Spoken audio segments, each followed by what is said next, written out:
In every corner of our world, pieces of the past stand like silent witnesses, monuments carved by hands we barely understand, shaped with precision that defies the limits of their time. These ancient structures don't just rise from the earth.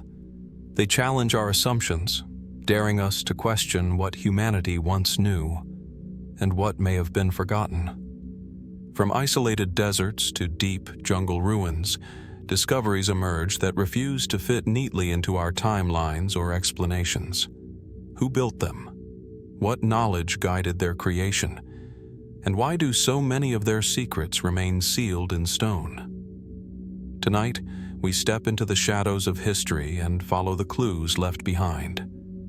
Stay with me. What you're about to see might change the way you look at the ancient world forever. Beneath the soft, shifting light of the Sardinian sunrise, the landscape reveals a pattern of dark, weathered towers, massive stone silhouettes rising from rolling hills and quiet plateaus. These are the Nuraghe, ancient megalithic structures built by the Nuragic civilization, a people who lived on this island long before written language captured their story. From a distance, each tower appears almost simple, conical, rough, assembled from colossal basalt blocks. But step closer, and an unsettling precision emerges. Stones weighing several tons fit together without mortar, locked in place as if guided by a method we still struggle to fully understand. The Nuraghe are everywhere, over 7,000 known sites scattered across Sardinia, though scholars suspect more remain buried beneath earth, vegetation, or forgotten valleys. Their density alone raises questions. Why build so many? And why in such varied landscapes, from mountaintops to coastlines to isolated inland plains? The civilization responsible left no deciphered script, no clear record of intention. What they left instead are these silent towers, each one a doorway into a world we can see, touch, and measure, yet cannot fully explain. Most archaeologists agree that many Nuraghe served practical purposes. Some may have functioned as fortresses, strategic vantage points that allowed communities to watch over their land. Others appear to be domestic or ceremonial centers. Excavations reveal hearths, pottery, even evidence of metalworking. Yet despite these clues, the architectural ambition remains strikingly out of scale for mere village life. Some Nuraghe, such as Su Nuraxi at Barumini, rise in labyrinth-like arrangements with multiple towers connected by thick walls and narrow corridors. Their chambers are engineered with corbelled vaulting, a technique shared with faraway cultures but achieved here with a particular refinement. Standing inside one of these chambers, the air cool and still, the geometry of the place seems to hum with intention. Light filters through small openings, just enough to illuminate the curve of the stone, the deliberate design. How did a Bronze Age culture with limited tools shape and maneuver blocks so immense? What compelled them to build so extensively, so tirelessly? Mainstream theories offer explanations rooted in social and environmental needs. The Nuragic people may have been responding to threats, building defensive sites to assert control over territory. Or perhaps the towers symbolized organizational complexity, centers of power, trade, or clan identity. These interpretations fit the archaeological record, yet they do not resolve all the questions. Some Nuraghe align with celestial events, solstices, star paths, and lunar cycles. Others are situated along lines that suggest broader regional planning. Whether coincidence or intention, the pattern invites deeper scrutiny. Then there are the stranger details, those that don't easily fit conventional narratives. Some researchers point to acoustic properties within certain Nuraghe, where even a whisper echoes with surprising resonance. Others highlight the lack of standardization despite the scale of construction. No two Nuraghe are exactly alike, yet all follow an underlying concept, as if guided by shared knowledge rather than strict blueprints. A few scholars have noted similarities between Nuragic craftsmanship and techniques found in distant regions, stonework, reminiscent of the Eastern Mediterranean, or architectural motifs that echo structures far older and farther away. These parallels may be nothing more than convergent solutions to similar challenges, or they may hint at a network of cultural exchanges we have yet to fully map. More speculative theories, though approached cautiously by most historians, add further layers of intrigue. Some propose that the Nuraghe were astronomical observatories, engineered to track not only solar cycles, but the movements of specific stars important to early Mediterranean navigation. Others imagine them as ritual spaces meant to amplify sound or energy, places where community gatherings merged practical function with spiritual significance. And a small fringe of researchers explores even more unconventional possibilities: unknown technologies, forgotten cultural systems, or influences from civilizations that have vanished entirely. These ideas remain outside the realm of accepted archaeology, yet their persistence reflects the depth of the mystery itself. The Nuragic civilization eventually faded, its traditions transformed by waves of newcomers, Phoenicians, Romans, and others who left clearer marks on written history. But the Nuraghe endured, surviving conquests, earthquakes, storms, and centuries of silence. Locals grew up alongside them, gave them names, wove them into legends. Some served as temporary shelters for shepherds. Others were dismantled for building materials. Many simply watched time pass, their interiors dark and undisturbed. Today, archaeologists continue to study these structures, uncovering artifacts and clues that bring us closer to understanding their purpose. Yet the more we learn, the more elusive the original vision seems to become. Were the Nuraghe symbols of unity or division? Did they reflect practical needs or deeper cosmological beliefs? And why does their architectural language feel both familiar and uniquely enigmatic? In the end, the Nuraghe stand not just as relics, but as questions carved into stone. They invite us to listen, to the wind slipping through their narrow windows, to the faint echoes inside their ancient chambers, to the voices of a past that resisted writing but embraced permanence. What secrets remain locked within these towering structures, and how much of the story is still waiting to be uncovered beneath the quiet Sardinian soil? And as we leave the windswept stones of Sardinia behind, the trail of unanswered questions carries us across an ocean, toward a place where dense jungles guard the remnants of another ancient world. Here, in the humid lowlands of modern-day Veracruz, Mexico, a city rises from the greenery with an unexpected precision and quiet grandeur. Its name is El Tajín, a place where pyramids, plazas, and shadowed corridors whisper stories that remain only partly recovered, partly understood. At first sight, the city appears almost dreamlike. Mist drifts between broad staircases and terraces, softening the edges of weathered stone. The most iconic of its structures, the Pyramid of the Niches, dominates the scene with an elegance that feels both mathematical and ceremonial. Each of its tiers is lined with recessed alcoves, 365 in total, a number that immediately invites speculation. Were these niches symbolic, functional, or were they markers of a calendar system embedded into the architecture itself? The structure seems to breathe in rhythm with the passing year, as if built to measure time with stone instead of words.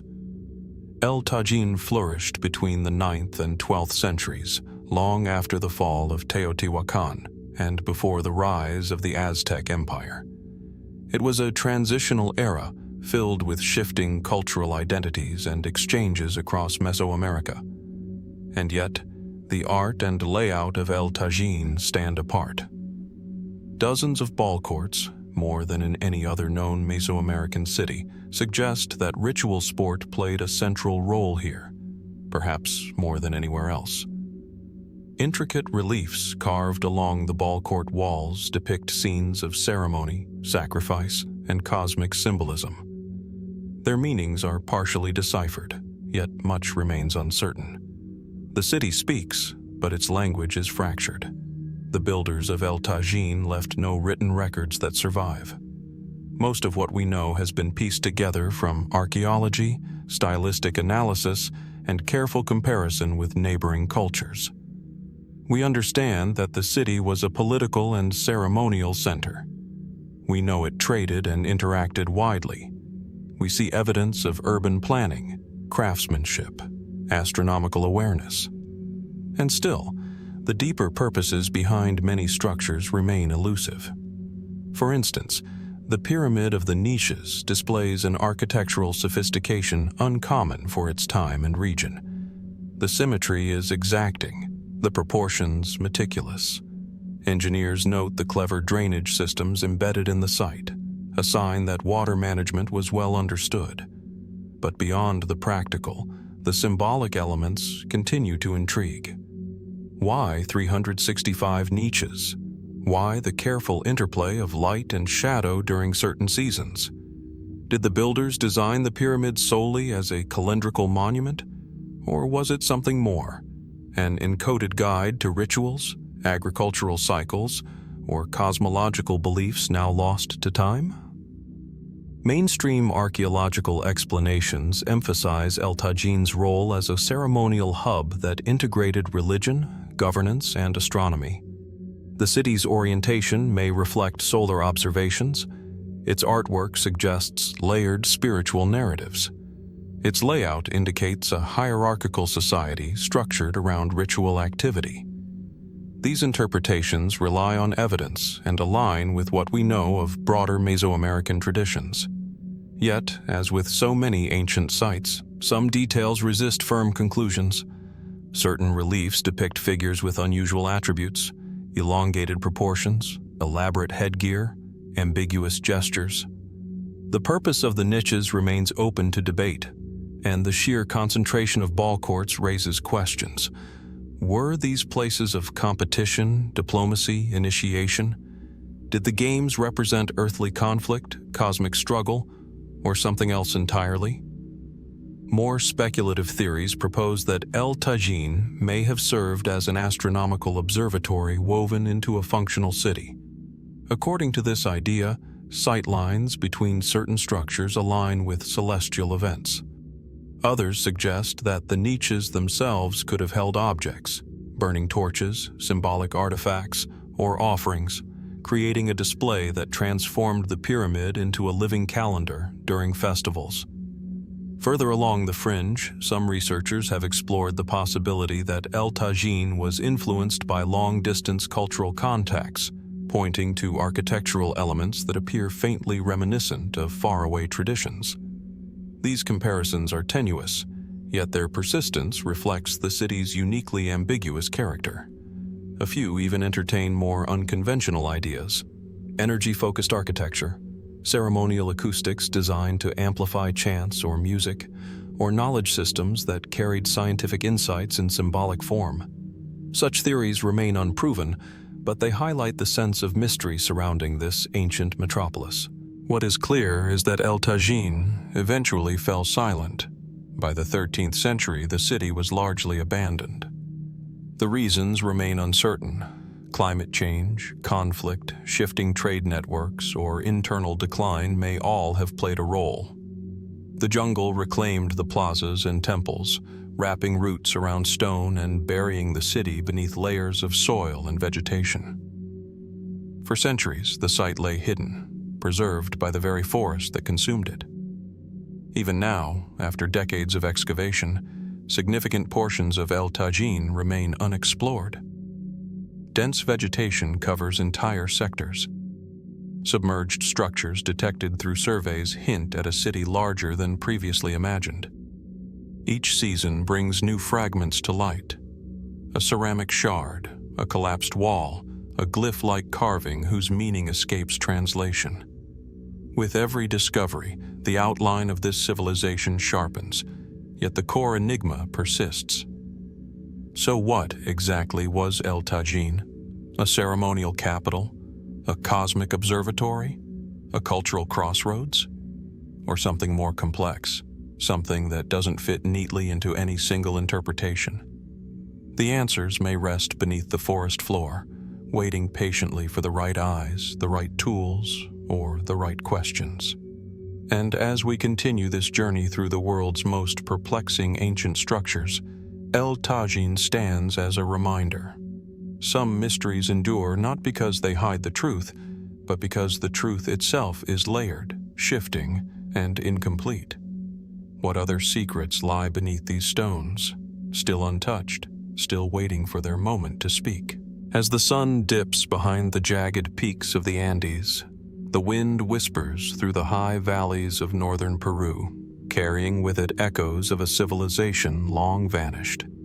Here, at an altitude of more than 3,000 meters, lies Chavín de Huantar, a complex of stone structures that has both fascinated and perplexed archaeologists for nearly a century. From a distance, the site might appear serene, its terraced platforms and stone walls blending almost seamlessly with the surrounding mountains. But step closer, and the subtle hum of its mystery becomes impossible to ignore. The heart of Chavín de Huantar is a ceremonial center built by the Chavín culture, a society that flourished around 900 to 200 BCE. Ancient architects carved a network of intricate stone plazas, temples, and underground galleries with precision that challenges modern understanding. The main temple rises from a platform of carefully fitted stone blocks, each weighed in tons, yet aligned so perfectly that even after thousands of years, the walls remain stable and precise. But what was the purpose of this architectural marvel? What knowledge guided these ancient builders in shaping both stone and space in such extraordinary ways? Walking through the central plaza, visitors are immediately struck by the Lanzón, a towering granite monolith etched with the visage of a deity whose jaguar-like features are both awe-inspiring and unsettling. Its eyes seem almost to follow you, a silent guardian of the subterranean labyrinths below. These underground passages are not merely functional, they are acoustic wonders. Whispers, chants, and the softest of sounds can travel through the galleries with eerie clarity, reaching ears in places seemingly impossible. Was this an intentional design to amplify ritualistic ceremonies? Or could it have served a deeper, more enigmatic purpose, one now lost to time? Every corner of Chavín de Huantar offers riddles, carved stone heads, some animal, some human, and some impossible hybrids, line the walls. Their expressions, frozen in time, seem to convey messages we are yet unable to fully interpret. The Chavín people appear to have celebrated transformation, liminality, and the interplay between natural and supernatural forces. But what did these symbols mean to them? Were they merely spiritual icons, or could they have encoded knowledge, astronomical, mathematical, or even esoteric, that has eluded modern researchers? Mainstream archaeology suggests that Chavín de Huantar served as a religious and administrative hub, a place where elites performed rituals that reinforced social cohesion and spiritual authority. Its alignment with the surrounding landscape hints at careful observation of celestial events. Some scholars argue that the underground galleries, combined with the placement of the Lanzón and other stone carvings, were designed to mark solstices, equinoxes, or the movements of the sun and stars.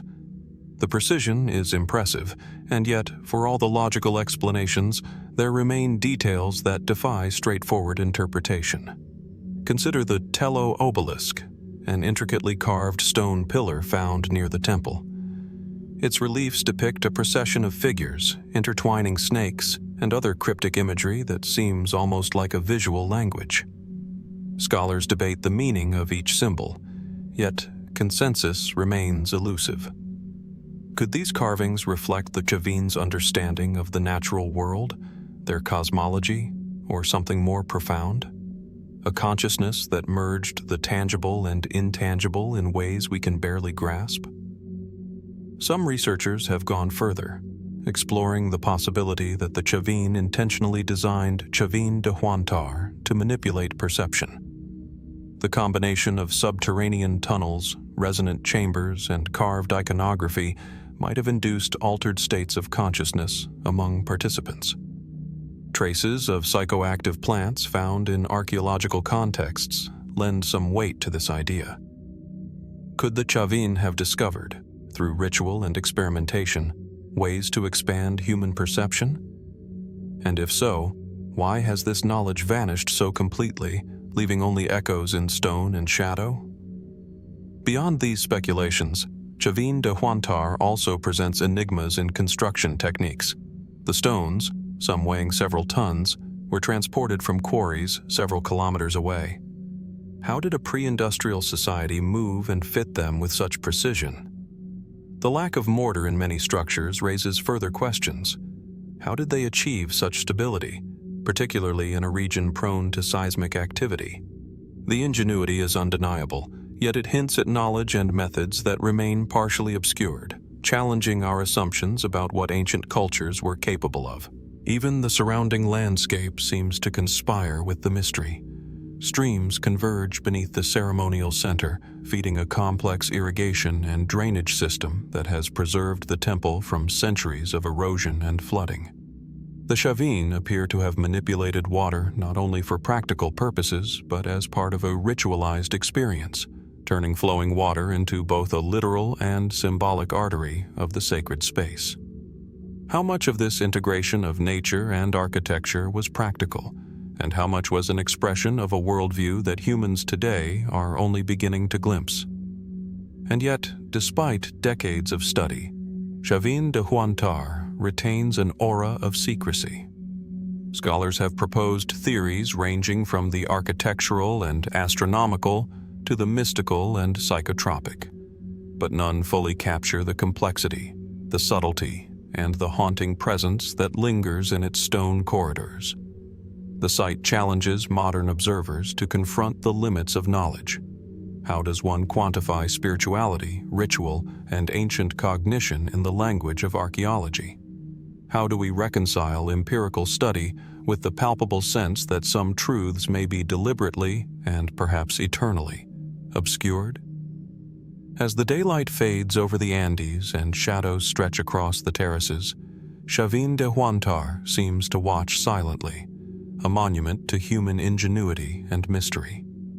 Its carvings, tunnels, and resonant chambers invite us to ponder the intentions of those who came before. Were they merely religious devotees, or were they custodians of knowledge so profound it has slipped through the cracks of history? What has been lost to time, and what remains hidden beneath the stones, waiting for an observer with eyes capable of seeing it?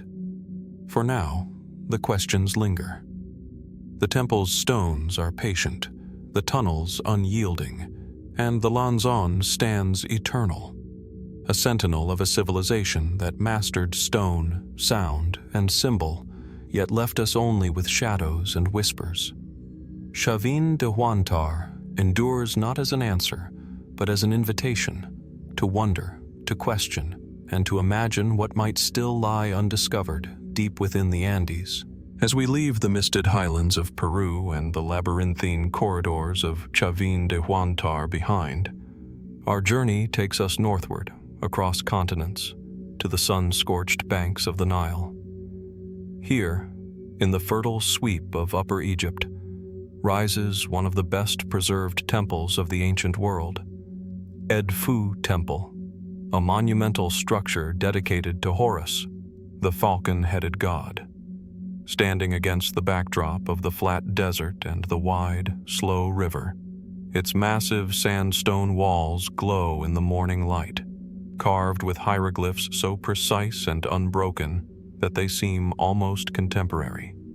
The temple's sheer scale is humbling, a city within a city, its pylon gateways towering over 30 meters high, flanked by colossal statues whose eyes, even after millennia, seem to follow every movement in the courtyard.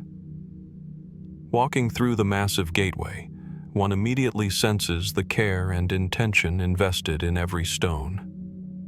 The pylons are covered in intricate reliefs depicting gods, kings, and mythic scenes. Battles fought, offerings made, divine rituals enacted. Some carvings tell stories of cosmic conflict, the triumph of order over chaos, and the eternal struggle between light and darkness. Yet even as scholars can translate the texts, the full significance of many images remains elusive. Why are certain rituals depicted with exacting detail while others are hinted at in near abstraction? And why does the architecture itself seem to mirror the cosmos, with axial alignments, precise proportions, and hidden chambers that invite speculation? Edfu Temple was constructed over nearly 2 centuries, from 237 BCE to 57 BCE during the Ptolemaic period. Despite this relatively late date in the long span of Egyptian history, it preserves techniques, symbols, and traditions that echo much older temples. The sanctuary itself, accessible only to the high priest, holds the heart of the mystery. Within this inner sanctum, a series of narrow chambers, altars, and shrines were designed to house the statue of Horus, yet the way the temple manipulates light, shadow, and movement suggests an understanding of spatial and sensory experience far beyond mere function. When sunlight strikes certain reliefs at particular times of year, it illuminates carvings in a manner that seems intentional, almost ritualistic, aligning stone with solar phenomena. Was this purely symbolic, or did it serve a practical, ceremonial, or even esoteric purpose now lost to time? Edfu's construction reflects meticulous planning and extraordinary craftsmanship. Blocks weighing tens of tons were quarried, transported, and fitted together with precision that still challenges modern engineers. Its orientation along the Nile, its axial symmetry, and its proportional design all indicate that the builders had knowledge of geometry, astronomy, and possibly even acoustics. Hieroglyphic inscriptions describe rituals, offerings, and myths. Yet some scholars note details that hint at specialized knowledge, rituals that may have been encoded into architecture itself, using corridors, chambers, and statues as tools for spiritual or ceremonial effect. Mainstream archaeology interprets Edfu primarily as a center of worship. It was the heart of a thriving cult dedicated to Horus, a site where kings performed rites to affirm divine order and where the local population participated in festivals and celebrations.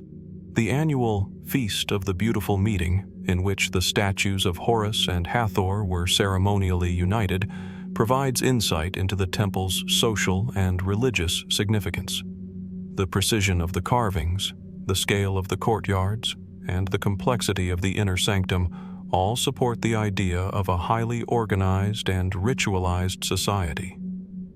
Yet, beyond these conventional explanations lie questions that continue to provoke wonder. Certain reliefs depict rituals with instruments, chants, and procedures whose meanings are only partially understood. Narrow passageways, hidden chambers, and sealed rooms suggest layers of knowledge and practice not intended for general observation. Some researchers have pointed to unusual alignments of the pylons and inner sanctuary, proposing that the temple may have served as a kind of celestial observatory, tracking solar or lunar cycles. Others speculate that sound played a deliberate role, with long halls and stone surfaces creating echoes that amplified voices, chants, or music during ceremonies, transforming human perception in ways that would have felt sacred, even overwhelming. More speculative interpretations emerge when one examines the temple's symbolism in detail. Horus, depicted as a falcon or a human with a falcon head, embodies the connection between earth and sky, temporal and divine authority. Some scholars suggest that Edfu may have been designed to teach initiates about these cosmic relationships through architecture itself, turning movement through corridors and courtyards into a ritualized journey of knowledge. Others have proposed that the precise measurements, alignments, and carved symbolism could encode astronomical, calendrical, or even esoteric mathematical knowledge.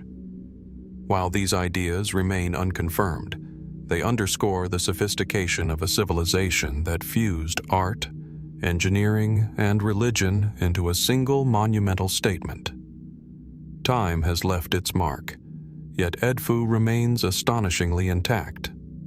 Unlike many other Egyptian temples, it has survived centuries of desert winds, flooding, and human neglect. Restoration efforts in the 19th and 20th centuries revealed hidden inscriptions, intact walls, and previously obscured chambers, providing a wealth of information, but also more questions. How much of its original function has been lost to time? How much knowledge, once encoded in ritual, architecture, and stone, has vanished with the priests who performed the rites?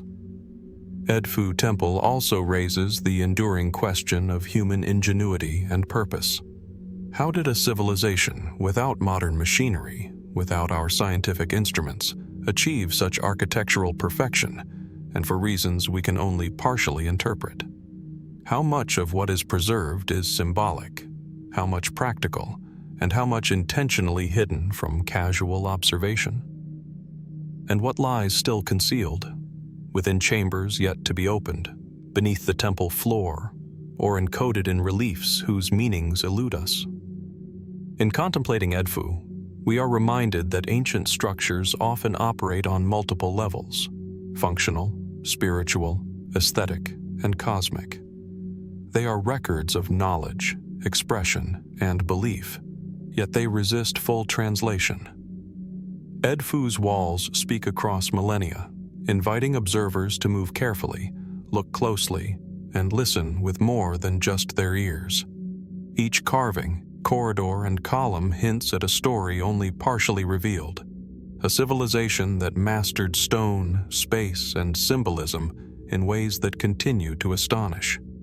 And as we trace the paths of human imagination from the hidden chambers of Chavín to the sunlit pylons of Edfu, one cannot help but wonder, what other knowledge, what other mysteries remain encoded in these silent stones?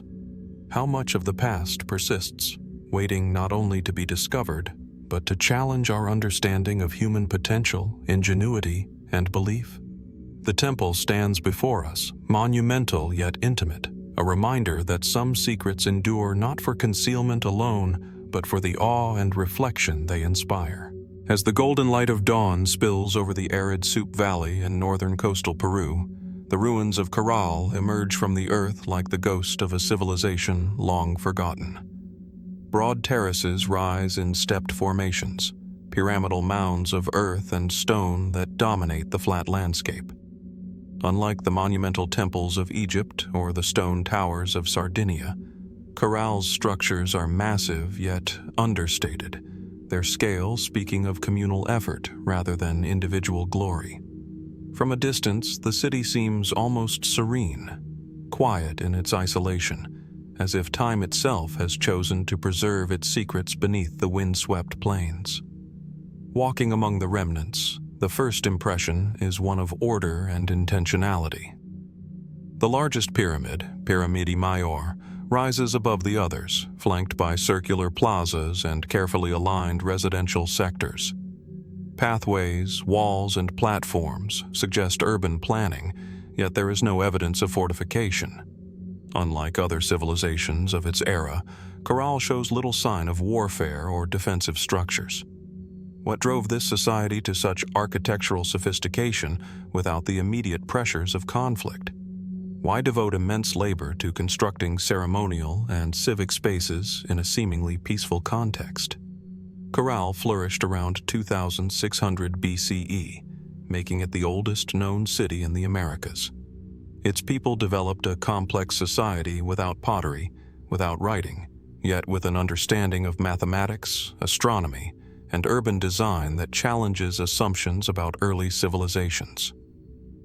The city contains 6 large pyramidal platforms, sunken circular plazas, and residential complexes that suggest a hierarchy and communal life organized around ritual and agriculture. Can we begin to understand how a society with so few technological tools created such precise, enduring structures? Mainstream archaeology interprets Caral primarily as a ceremonial and administrative hub. Its pyramids and plazas likely served as centers for religious gatherings, public rituals, and possibly economic or political coordination. The alignment of the city along the river and the careful placement of the pyramids suggest an awareness of geography, seasonal patterns, and perhaps celestial movements. Yet, while these interpretations provide context, they cannot fully illuminate the cultural and symbolic meanings encoded into the city's design. One of Caral's most intriguing features is the presence of circular sunken plazas, often connected to surrounding pyramids and platforms. These spaces, dug into the earth, may have been arenas for public ritual, music, or gatherings, but their exact function remains debated. Some researchers note that the plaza's dimensions and proportions could have been designed to produce acoustic effects, amplifying sound across open or enclosed spaces. Were these architectural choices intended to enhance ceremonial experience? Or did they encode deeper symbolic or cosmological knowledge, guiding participants through ritual in ways we can no longer fully perceive? The city's material culture also raises questions. Caral shows no evidence of ceramics, yet its inhabitants produced intricately crafted musical instruments, including flutes made from bone and stone, which may have played a role in rituals. Cotton, gourds, and reeds suggest advanced agricultural techniques, irrigation planning, and textile production. The apparent absence of defensive structures implies a society oriented more toward cooperation and ceremony than conflict. Yet the scale of the construction, the precision of the terraces, and the alignment of spaces suggest a sophisticated understanding of engineering, logistics, and perhaps astronomy. How did a society without writing communicate the knowledge necessary to coordinate such monumental projects across generations? Some of the more speculative aspects of Caral focus on its symbolic and ritual significance. Certain pyramids align with solstices or river courses, hinting at a connection between the city's architecture and celestial observation. Could these alignments indicate an early form of astronomical knowledge used to guide agriculture, religious practice, or social order?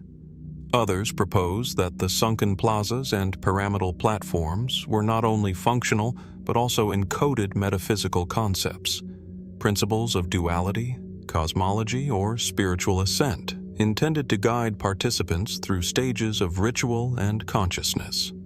While such ideas remain difficult to verify, they underscore the enigmatic nature of the city and the sophistication of its planners. Caral's isolation and antiquity compound the mystery. Unlike other early civilizations, its discovery in the late 20th century revealed a society that existed contemporaneously with early urban centers in Mesopotamia and Egypt, yet developed independently and without many of the technologies these old-world cities employed. Its lack of writing, fortifications, and conventional artistic expression contrasts sharply with its monumental architecture, leaving us to wonder how knowledge, culture, and organization were transmitted in this early society.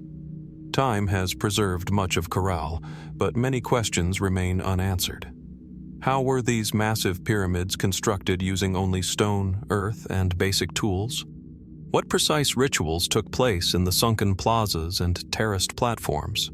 And what social, spiritual, or cosmic principles guided the city's design?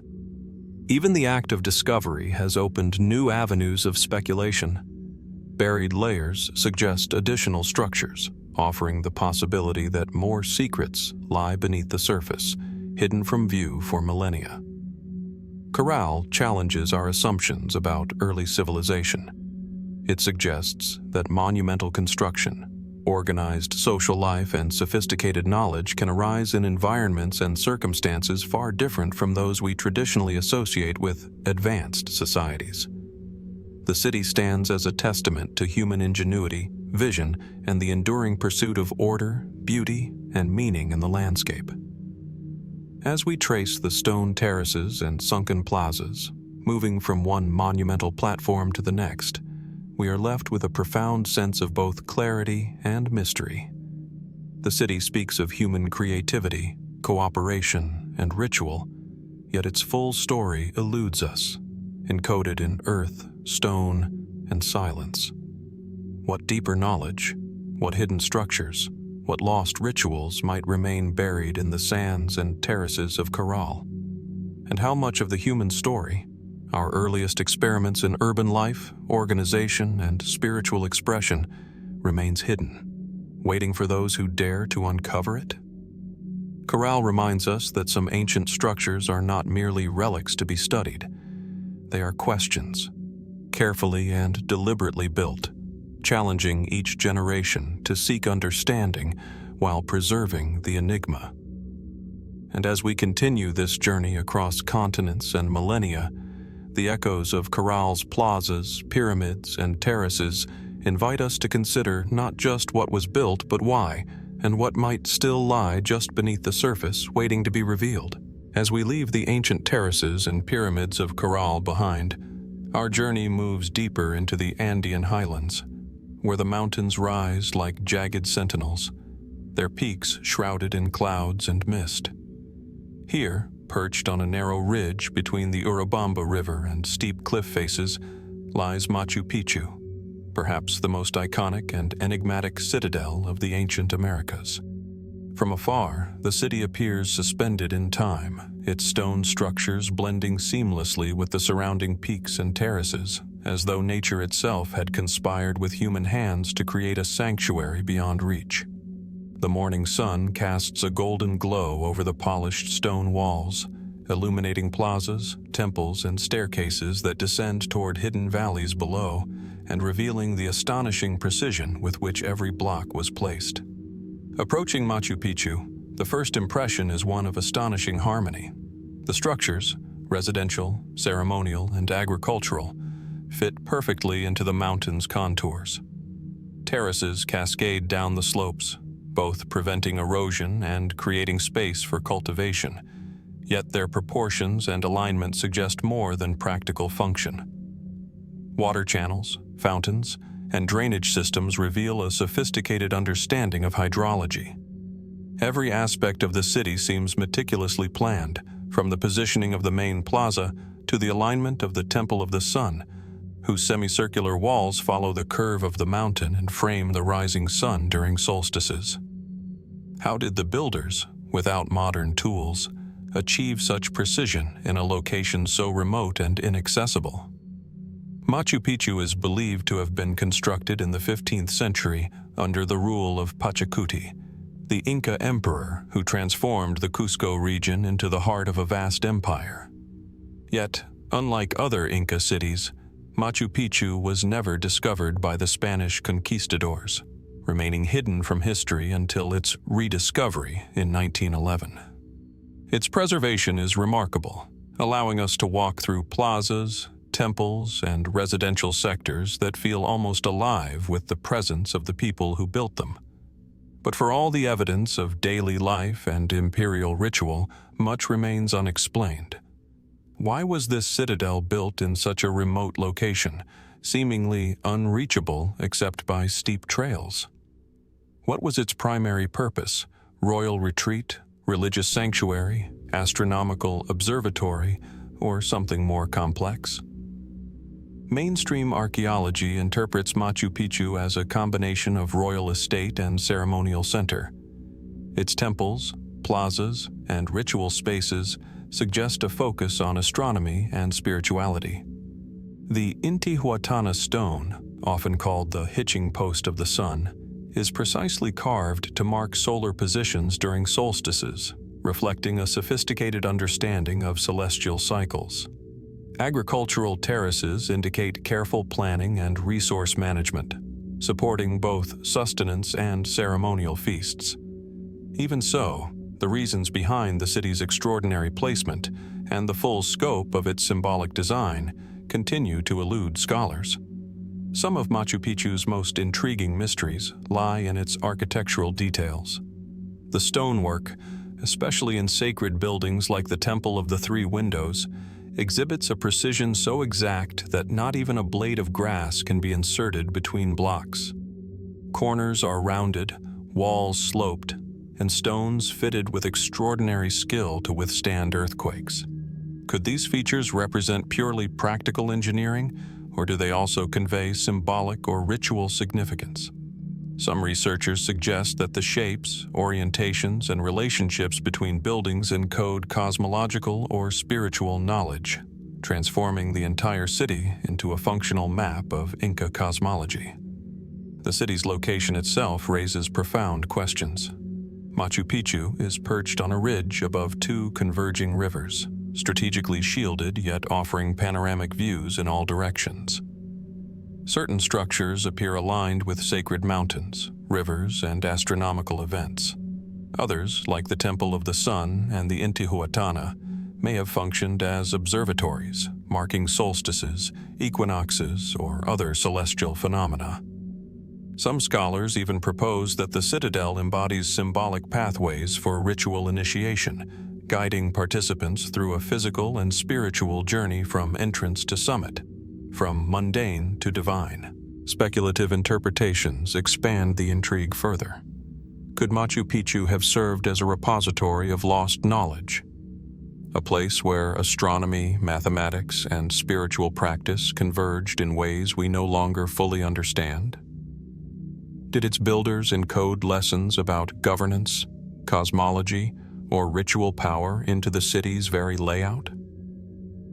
And what of the unexplored terraces, tunnels, and hidden niches that may lie beneath the surface, waiting to reveal secrets that could illuminate not only the Inca civilization, but also the ways in which humans have historically sought to harmonize with their environment and the cosmos? Archaeologists continue to uncover new details each year: subtle alignments, previously unrecognized terraces, water channels, and traces of habitation that add layers of complexity to our understanding. Yet, with each discovery, new questions arise.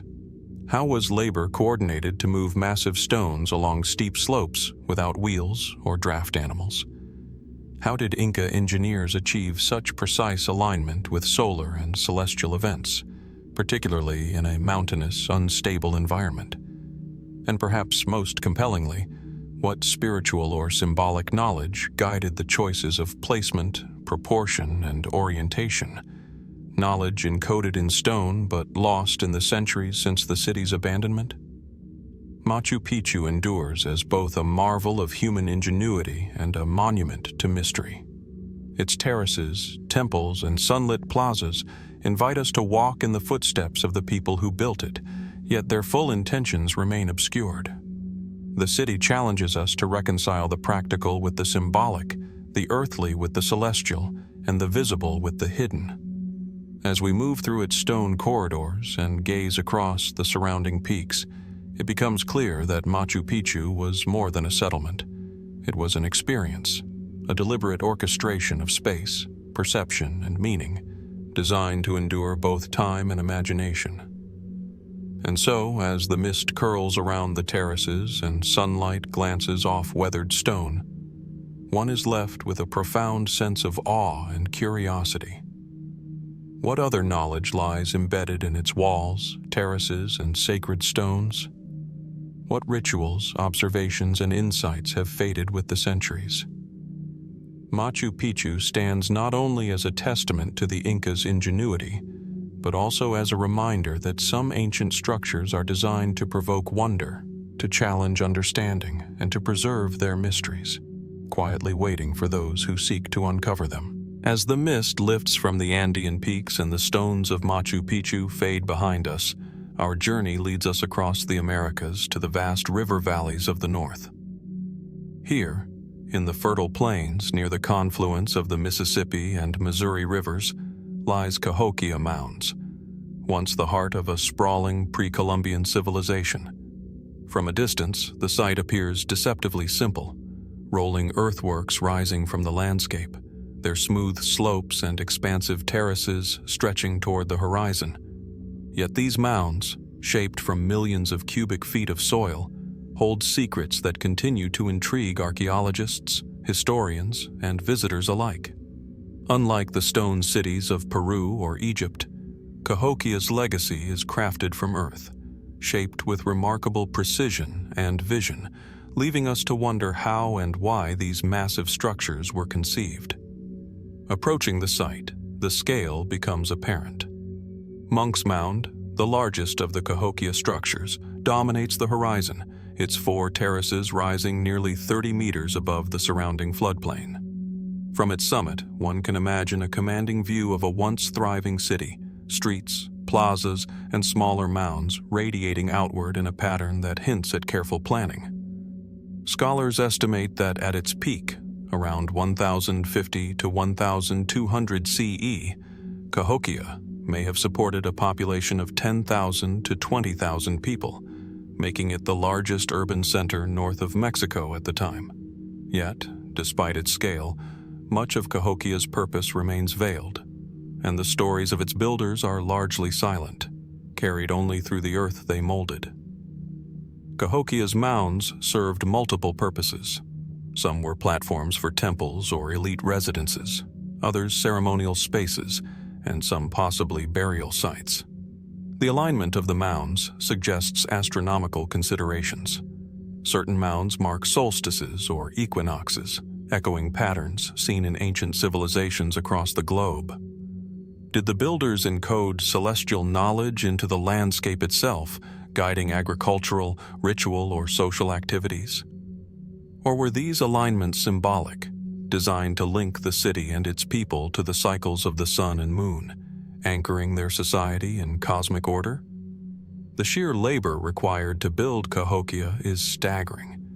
Without draft animals or metal tools, the people transported soil from distant areas, layer by layer, to form the towering structures that define the city. These mounds were not isolated. They were part of a carefully arranged urban plan, with open plazas, roads, and causeways connecting the various platforms. Scholars note that some mounds appear to mirror constellations, suggesting a sophisticated understanding of astronomy. Could this alignment have been purely practical, or did it carry spiritual significance, mapping the heavens onto the earth to reinforce social cohesion and religious belief? Artifacts found at Cahokia provide tantalizing glimpses into daily life and ritual. Shells, pottery, stone tools, and ornaments indicate a society engaged in trade, agriculture, and ceremony. The famous rude-coated copper artifacts and intricately carved figurines suggest a rich symbolic culture. Yet, despite these clues, many aspects of Cahokia remain unexplained. Why did such a vibrant and organized city emerge in this region? Why did it flourish for centuries and then seemingly vanish, leaving few written records behind? And how was social and political organization maintained at such a scale without writing or a known centralized authority? Cahokia's mysteries extend to its enigmatic woodhenge, a series of massive timber circles that some researchers believe functioned as solar calendars.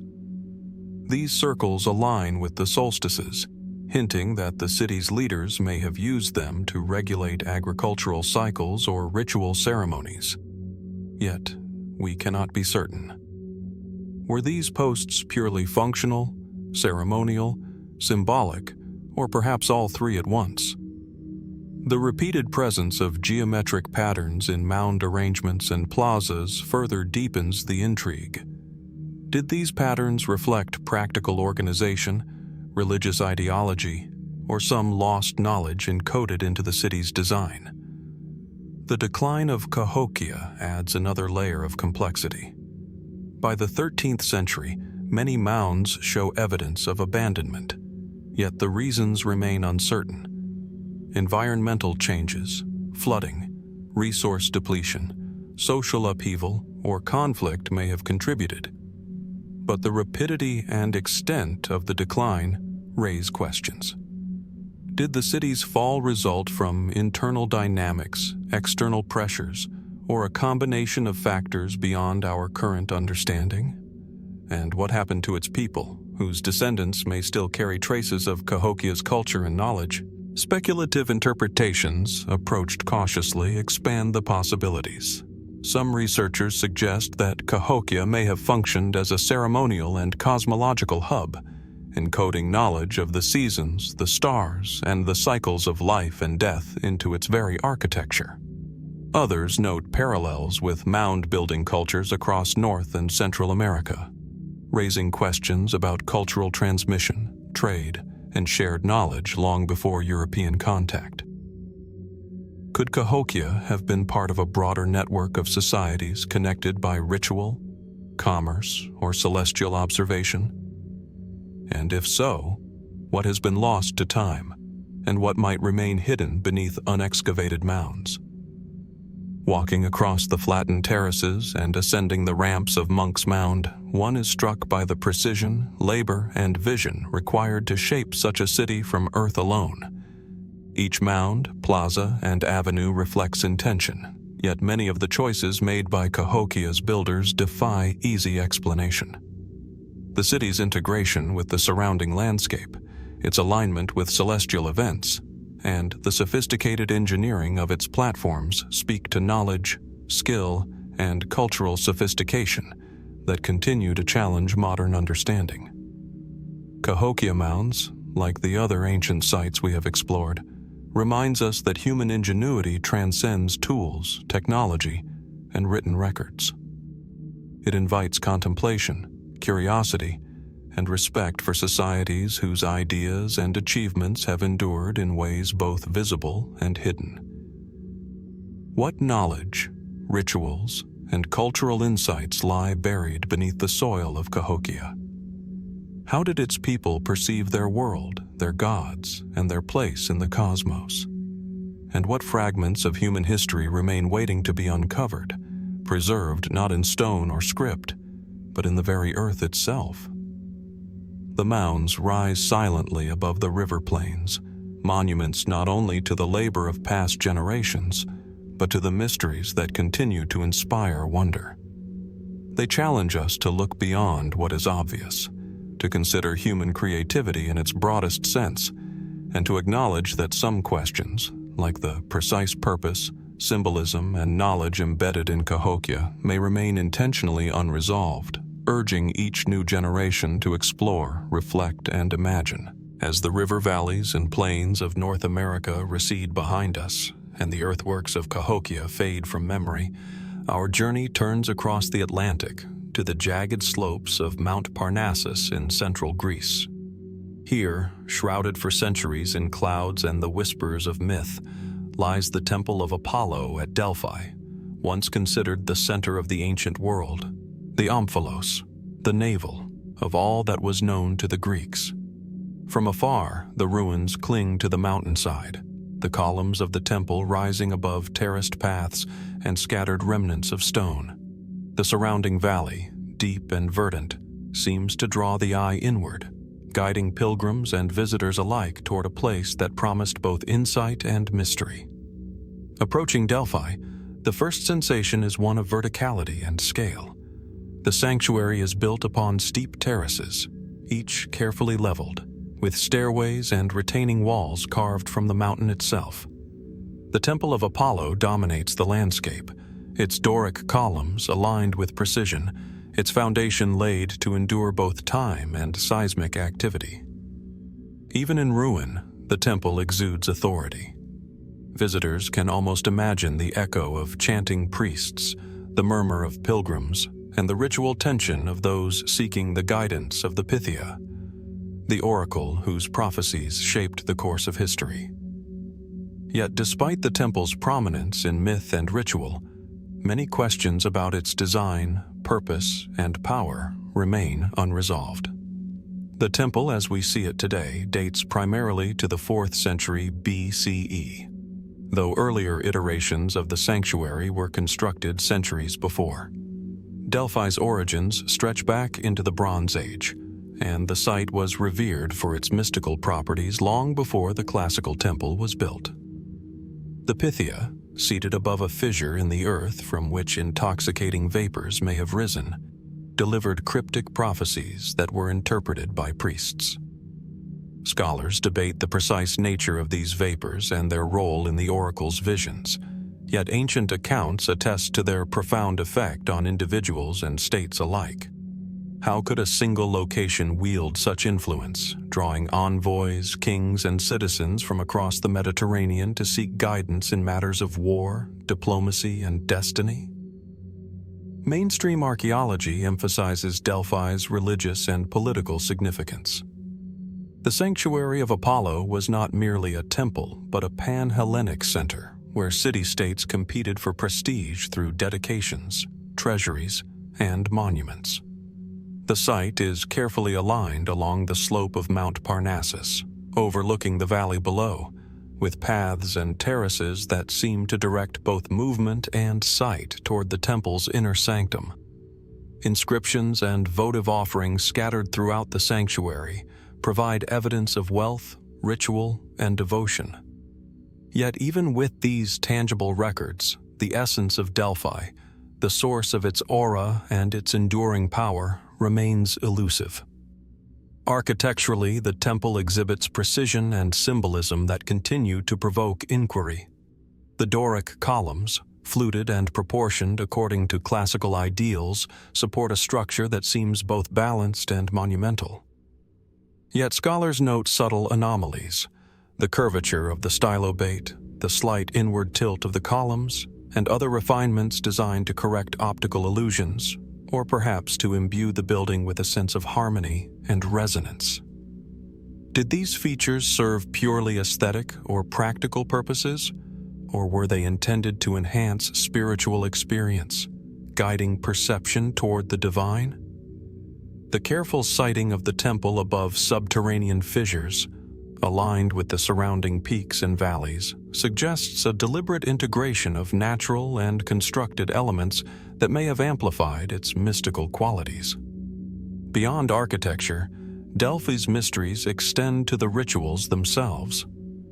The Pythia's utterances, often phrased in riddles, were interpreted and relayed to supplicants, shaping decisions of monumental consequence. Modern scientists speculate on the geological or chemical conditions that may have influenced these visions. Carbon dioxide or ethylene gas seeping through faults, the effect of altitude, or even psychosomatic response to ritual and expectation. Yet no single explanation fully captures the power of the oracle or the devotion it inspired. The Pythia's influence seems to transcend the physical, bridging the earthly and the spiritual, the natural and the supernatural. Some interpretations push further, proposing that Delphi functioned as a center for celestial observation, philosophical inquiry, or encoded knowledge.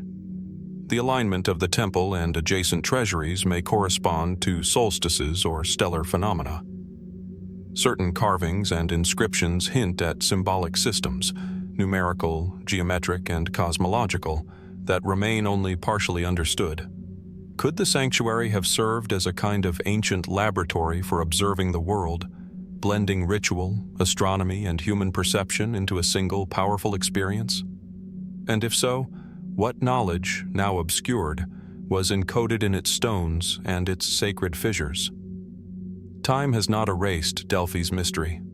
Earthquakes, invasions, and the passage of centuries have left the temple in ruin, yet the terraces, treasuries, and scattered artifacts preserve a remarkable continuity of presence and influence. Even today, the site evokes a sense of awe as the mountainside, the valley, and the temple itself seem to conspire to draw the visitor's attention and thought upward, inward, toward reflection and inquiry. Every column, threshold, and step is a reminder of the careful craftsmanship, spiritual intention, and cultural significance invested in the site. Delphi challenges us to consider the intersection of human belief, architecture, and landscape. How did the ancients conceive of a place that could command both reverence and fear, inspire kings and commoners, and endure in collective memory long after its rituals ceased? How much of the temple's power was embedded in its stone, and how much in the human mind, in expectation, devotion, and perception? And what truths, geological, spiritual, or cultural, remain hidden beneath the layers of earth and history, waiting to be interpreted? As we trace the paths of pilgrims past the remains of treasuries, altars, and sacred stairways, one senses that Delphi was more than a temple. It was a convergence of architecture, landscape, ritual, and belief, a carefully orchestrated experience designed to guide thought, perception, and perhaps even destiny. The stones whisper across centuries, reminding us that some mysteries endure precisely because they engage the mind, challenge understanding, and resist final resolution. Standing at the temple's threshold, gazing down the terraces toward the valley, we are left with the same question that inspired pilgrims and seekers for centuries. What lies at the true center of Delphi? The oracle's secret, the temple's hidden design, the power encoded in earth, stone, and air. And as we continue our journey through the world's most enigmatic structures, the Temple of Apollo invites reflection, curiosity, and wonder, a silent guardian of mysteries still waiting to be uncovered. As the slopes of Delphi fade behind us and the whispers of prophecy and mystery linger in our minds, our journey turns southward once more, following the life-giving waters of the Nile into the heart of ancient Egypt. There, amidst the vast plains of Thebes, stands a monumental complex whose scale and grandeur seem almost beyond comprehension. The Temple of Karnak, and at its core, the awe-inspiring Hypostyle Hall. As one approaches this vast expanse of stone, the air seems to thicken with history. Rows upon rows of towering columns rise like an artificial forest, their capitals carved in the forms of lotus and papyrus, bearing inscriptions that stretch from floor to ceiling, dense with hieroglyphs, symbols, and stories. Even in ruin, the hall overwhelms the senses, a testament to both human ambition and divine inspiration. Entering the Hypostyle Hall, one is immediately struck by scale and rhythm. 134 columns, some soaring more than 21 meters high, stand in perfect alignment, their massive shafts seemingly reaching for the sky. The central columns are larger than those at the edges, creating a clerestory effect. Sunlight filters through narrow gaps, illuminating hieroglyphs in shafts of gold, while other parts remain cloaked in shadow. The effect is deliberate, almost theatrical, as though the architects intended to manipulate perception, guiding movement and attention in subtle, calculated ways. One can almost imagine the echoes of chants, the shuffle of priests' sandals, the ceremonial passage of pharaohs beneath these monumental pillars. Yet for all its beauty and function, the Hypostyle Hall conceals questions that have puzzled scholars for centuries. The hall was constructed primarily during the reigns of Seti I and Ramses II, around the 13th century BCE, though Karnak itself evolved over more than a millennium, with successive pharaohs adding pylons, sanctuaries, and obelisks. The Hypostyle Hall, in particular, represents a peak of architectural ambition, an organized forest of stone, covered in inscriptions commemorating military victories, religious devotion, and divine authority. The precision with which each column was quarried, transported, and positioned is staggering, especially considering the tools and technologies of the time. How did the builders achieve such uniformity across such massive structures? How was the weight of stone so precisely balanced to avoid collapse over millennia? Beyond engineering, the hall is rich in symbolism. The central columns, with their greater height and distinctive papyrus capitals, may have represented the primeval papyrus swamp from which creation emerged, while the outer columns echo the surrounding lotus-filled Nile floodplains. The inscriptions trace myths, hymns, and royal accomplishments, creating a tapestry of religious and political authority. Yet questions remain.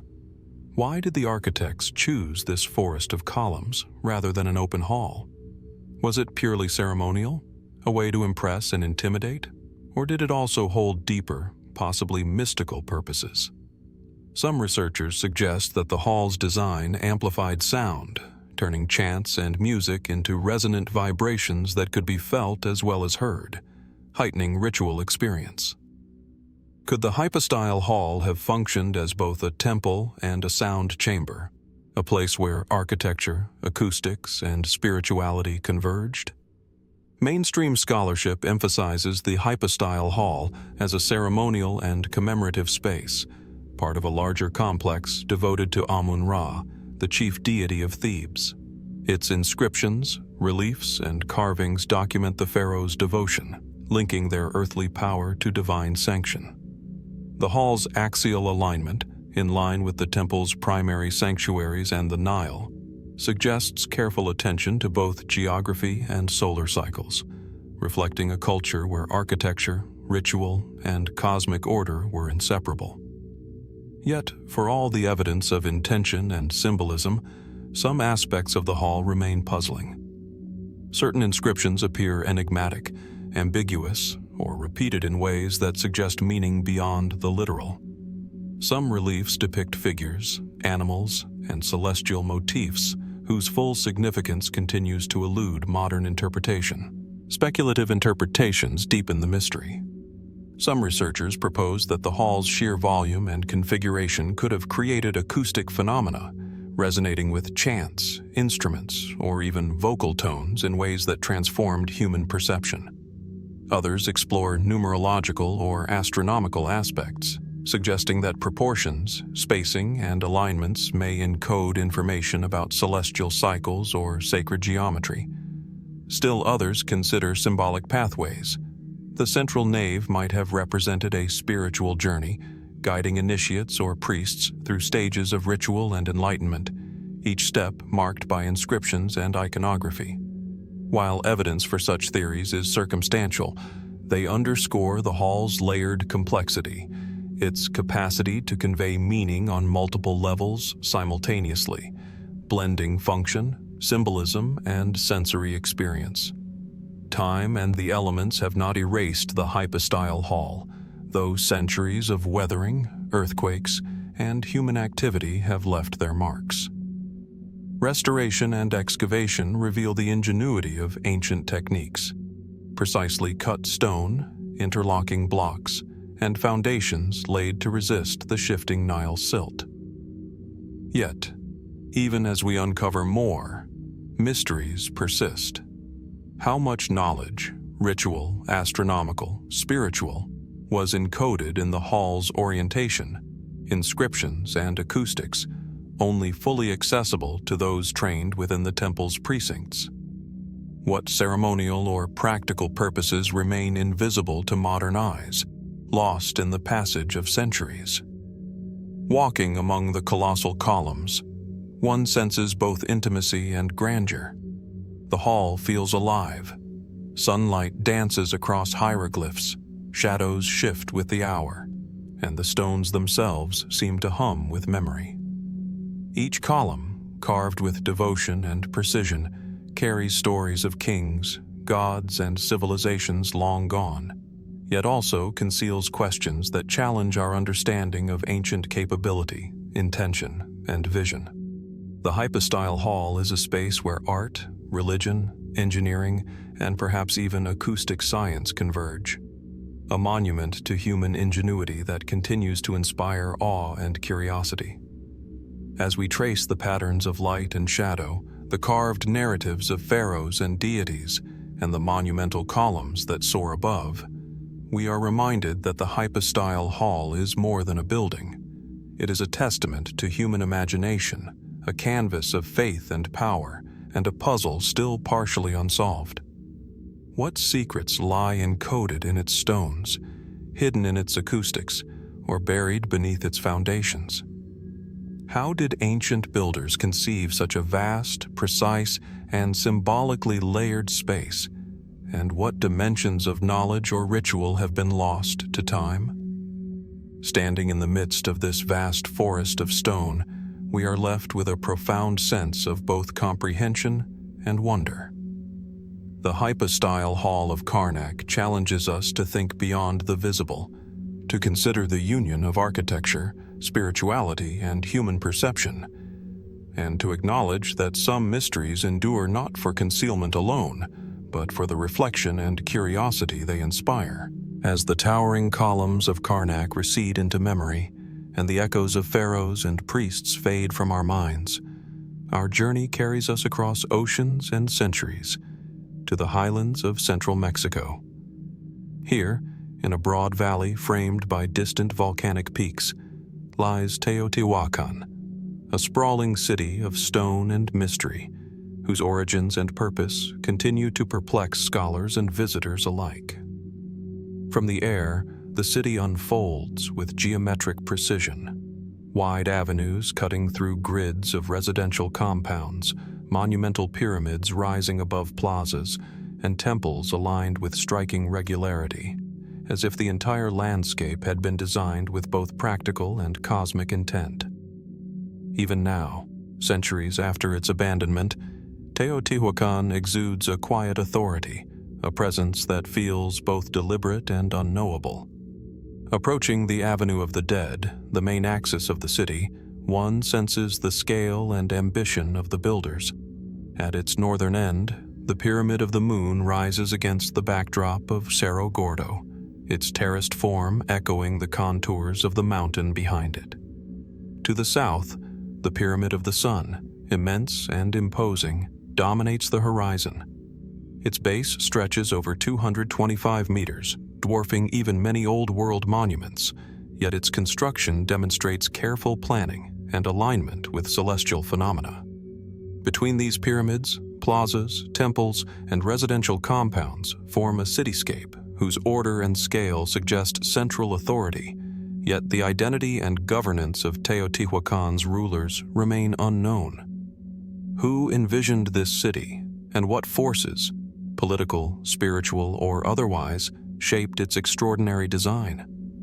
Teotihuacan flourished from approximately 100 BCE to 550 CE, reaching a population that some estimates place between 100,000 and 200,000, making it one of the largest cities in the ancient world. Yet, despite its size and complexity, there is no evidence of fortifications, no inscriptions naming rulers, and very little in the way of written records. This absence of explicit documentation leaves much to interpretation. Archaeologists have reconstructed aspects of daily life, trade, and ritual, but the deeper meanings embedded in the city's layout, architecture, and iconography remain elusive.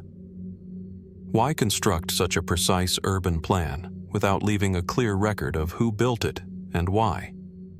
The city's architecture offers tantalizing hints.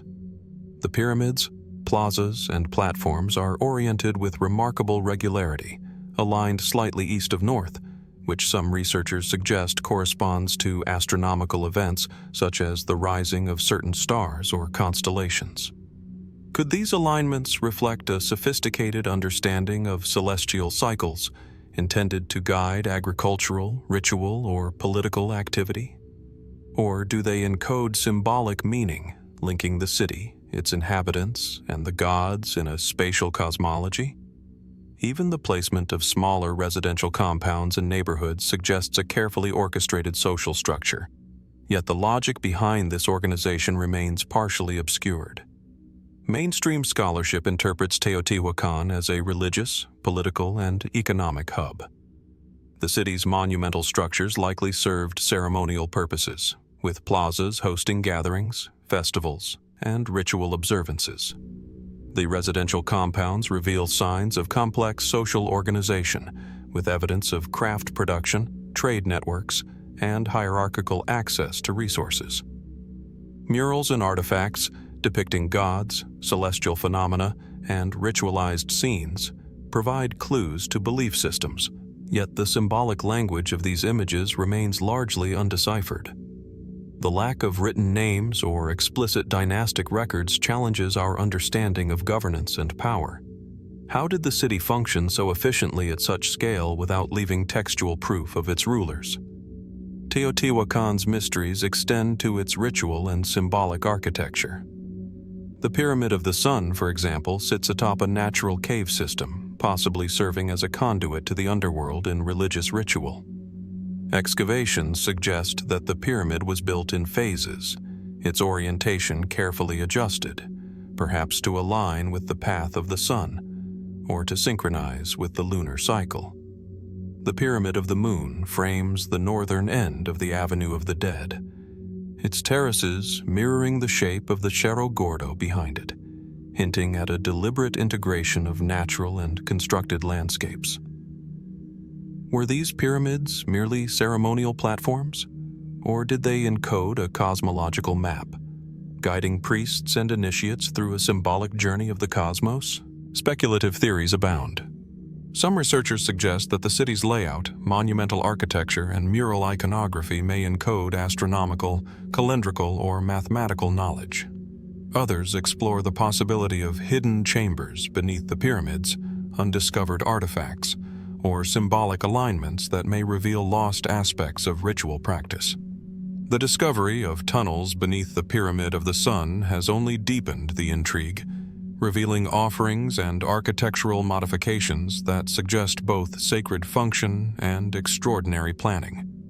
What secrets might remain buried, waiting to be revealed beneath centuries of stone and earth? Time has preserved much of Teotihuacan's grandeur, yet the passage of centuries, natural erosion, and human activity have altered the city in subtle ways.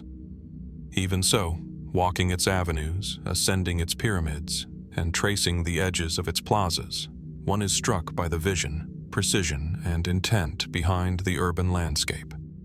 Each step, each alignment, each mural hints at knowledge, power, and belief that we can glimpse but not fully comprehend. The city feels alive, not in its inhabitants, long gone, but in the logic, symbolism, and ambition etched into its stones. Teotihuacan challenges our understanding of human capability, planning, and purpose. How did a society, whose rulers and texts remain largely unknown, coordinate labor, resources, and knowledge to build a city of such magnitude and complexity? How did they conceive a city that was both functional and symbolic, practical and spiritual, earthly and cosmic? And what dimensions of ritual, governance, or astronomical understanding might have been encoded in the very layout of streets, plazas, and pyramids? As we gaze along the Avenue of the Dead toward the silhouetted pyramids and distant mountains, we are left with questions that endure as persistently as the city itself.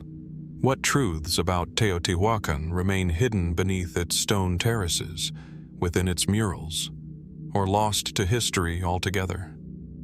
How much of its knowledge, spirituality, and power remains encoded in spaces we have yet to fully explore? And what can this ancient metropolis teach us about the capacity of human vision, imagination, and ambition? Teotihuacan stands as a testament not only to architectural skill and social organization, but also to enduring mystery.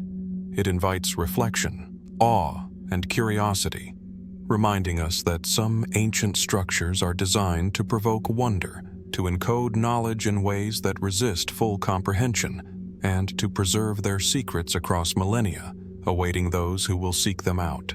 As the vast cityscape of Teotihuacan fades behind us, leaving only the memory of its monumental pyramids and carefully aligned avenues, our journey takes us across the Mediterranean to the windswept island of Gozo, part of the Maltese archipelago. Here, on a gentle hilltop overlooking fields and the restless blue of the sea, rise the Ggantija Temples, ancient megalithic structures older than the pyramids of Egypt, shrouded in silence and mystery. From afar, their massive limestone blocks loom like sentinels, irregular yet deliberate, arranged in a sequence of monumental spaces whose purpose and construction continue to challenge understanding. The site exudes an aura of timelessness, as though the very stones are imbued with memory, awaiting the footsteps of those willing to contemplate their origins.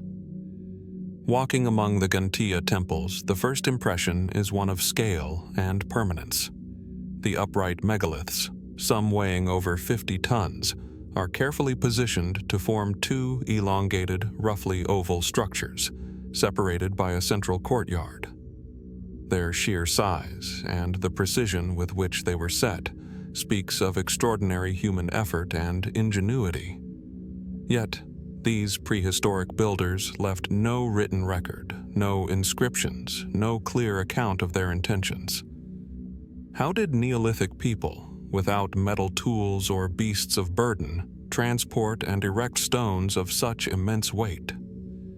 And for what purpose did they devote generations of labor to these sacred spaces? Dating back to approximately 3,600 to 3,200 BCE, the Ggantija Temples are among the oldest freestanding structures in the world. Their age places them centuries before Stonehenge and millennia before the pyramids of Giza, suggesting a remarkable capacity for organization, knowledge, and vision in a Neolithic society. Archaeologists interpret the temples primarily as ritual and ceremonial centers, possibly devoted to fertility, agriculture, and the veneration of a mother goddess. The structures contain altars, hearths, and recessed niches, and the layout appears to guide movement through sequential spaces, from outer courtyards to inner chambers. Yet, while the purpose may seem broadly ceremonial, the finer details of ritual, symbolism, and social context remain tantalizingly obscure. The construction techniques of Ggantija continue to provoke awe. The builders quarried limestone blocks, sometimes from several kilometers away, and transported them across uneven terrain without the aid of the wheel or draft animals. Stones were shaped, raised, and positioned with a sophistication that suggests both trial and error and practical knowledge refined over generations. Some theories propose the use of wooden sledges, ropes, and inclined ramps, yet the scale and precision of the structures remain difficult to fully explain. How did these communities coordinate labor, resources, and knowledge at a time when survival itself demanded constant effort? And what motivated them to undertake such monumental endeavors in an age seemingly so removed from organized states or complex hierarchies?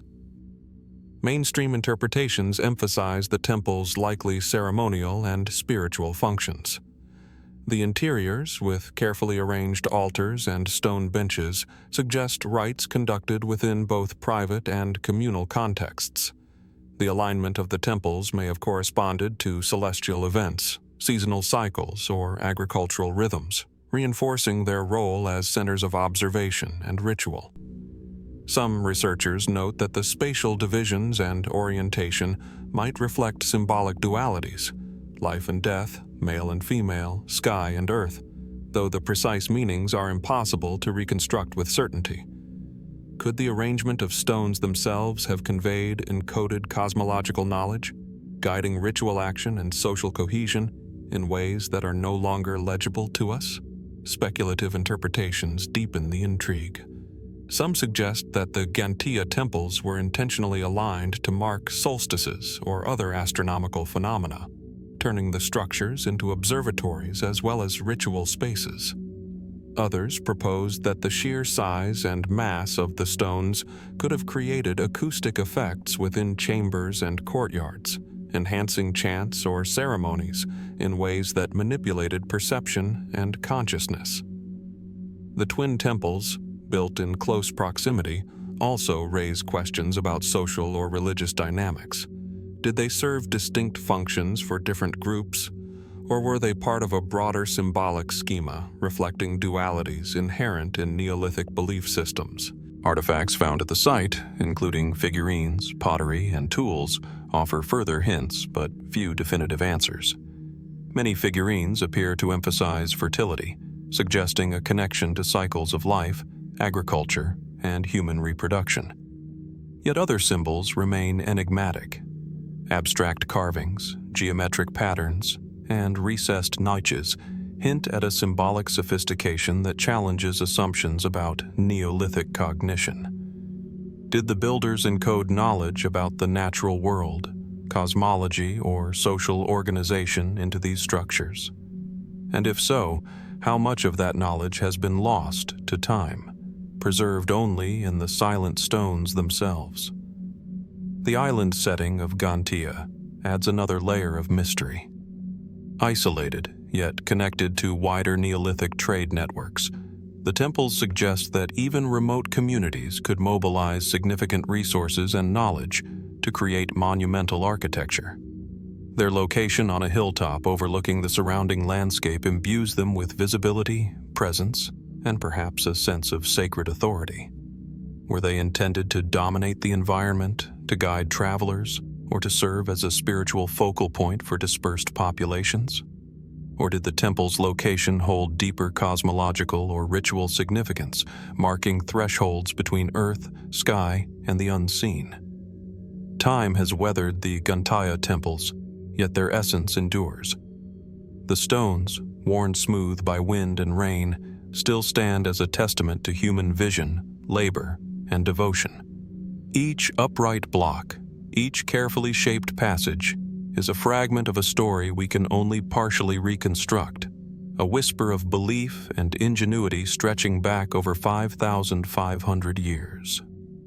Standing within the central courtyard, one is struck by both the simplicity and the complexity of the design. Monumental yet intimate, functional yet symbolic, enduring yet elusive. The Ggantija Temples challenge our assumptions about early human societies.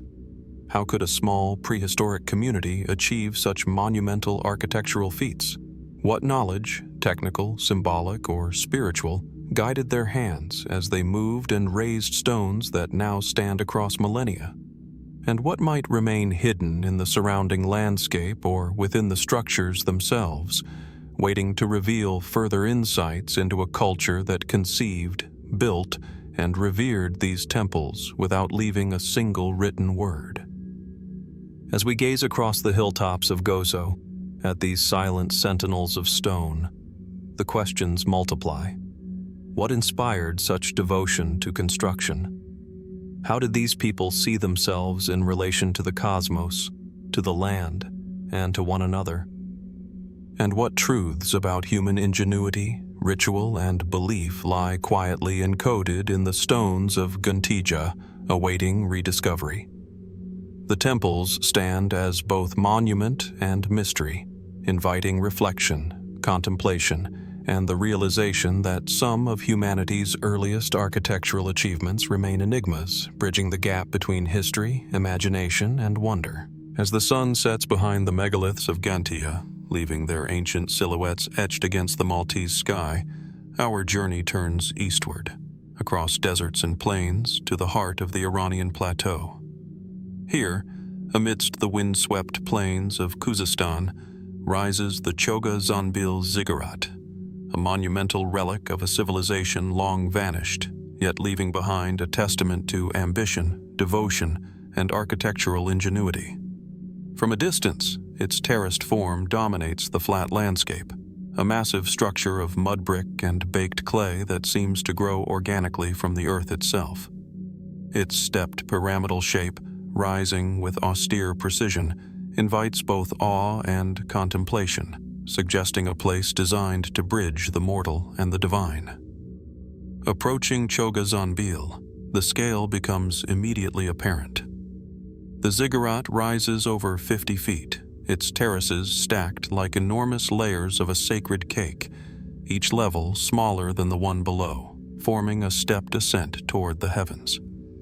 The structure is framed by surrounding walls and gates, marking a sacred precinct that once contained temples, shrines, and ceremonial spaces.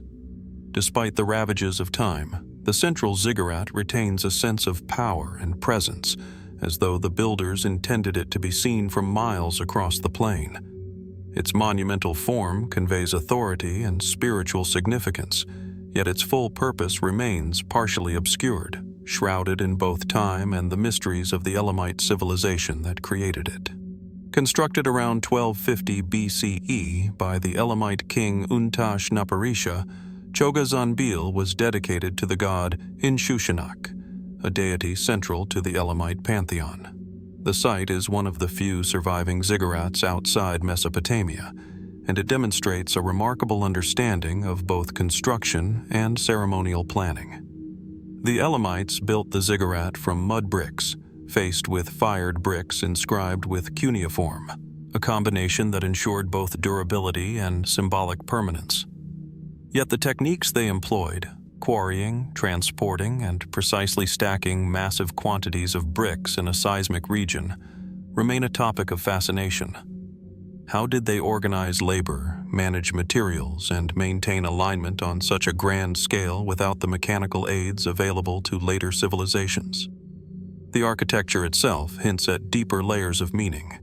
The ziggurat's stepped terraces may have represented a symbolic ascent toward the divine, guiding priests or select individuals through ritual stages as they moved upward.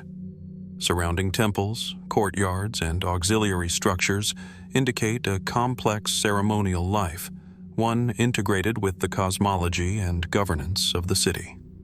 Some researchers have noted alignments with celestial events, solstices or specific star risings, that suggest the ziggurat functioned not only as a religious center, but also as a tool for astronomical observation. Was this alignment intentional, linking the human, terrestrial, and cosmic realms, or merely coincidental, the result of practical planning? Chogha Zanbil also presents questions about the society that created it. The city surrounding the ziggurat was substantial, with residential and administrative structures indicating a sophisticated urban plan. Yet, the population and organization of Chogha Zanbil remain partly speculative. How did this city sustain itself in a region prone to heat, drought, and shifting rivers?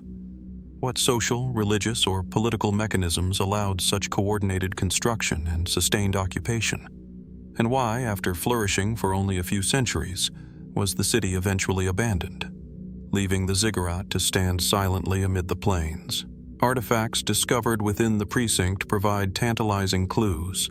Inscribed bricks, ceremonial vessels, and remnants of altars point to a rich ritual life, while the layout of the city suggests intentional organization for religious, political, and perhaps economic activity. Still, gaps remain in our understanding.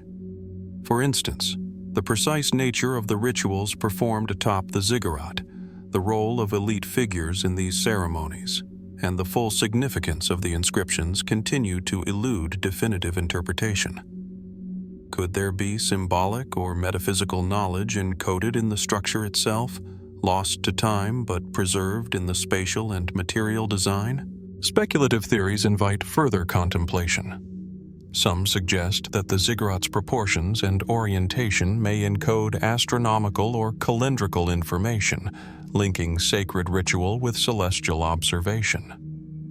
Others propose that the terraces were deliberately designed to manipulate sound or perception, amplifying voices or ritual music in ways that enhanced spiritual experience. Yet these interpretations, while intriguing, remain conjectural, highlighting the elusiveness of Elamite intent and the broader mystery of Chogha Zanbil. The ziggurat's silence challenges us. It preserves the knowledge of its builders, yet refuses to yield it fully to modern inquiry. The surrounding landscape adds to the enigmatic aura. The plains of Khuzestan, with their seasonal rivers and distant mountains, frame the ziggurat in a natural amphitheater. From the terraces, one can imagine priests surveying the city and its surroundings, the lines between natural and constructed landscapes deliberately blurred. Was Chogha Zanbil intended to dominate the environment, to be a focal point for both physical and spiritual orientation, or did its placement hold symbolic or cosmological significance beyond what we can reconstruct today?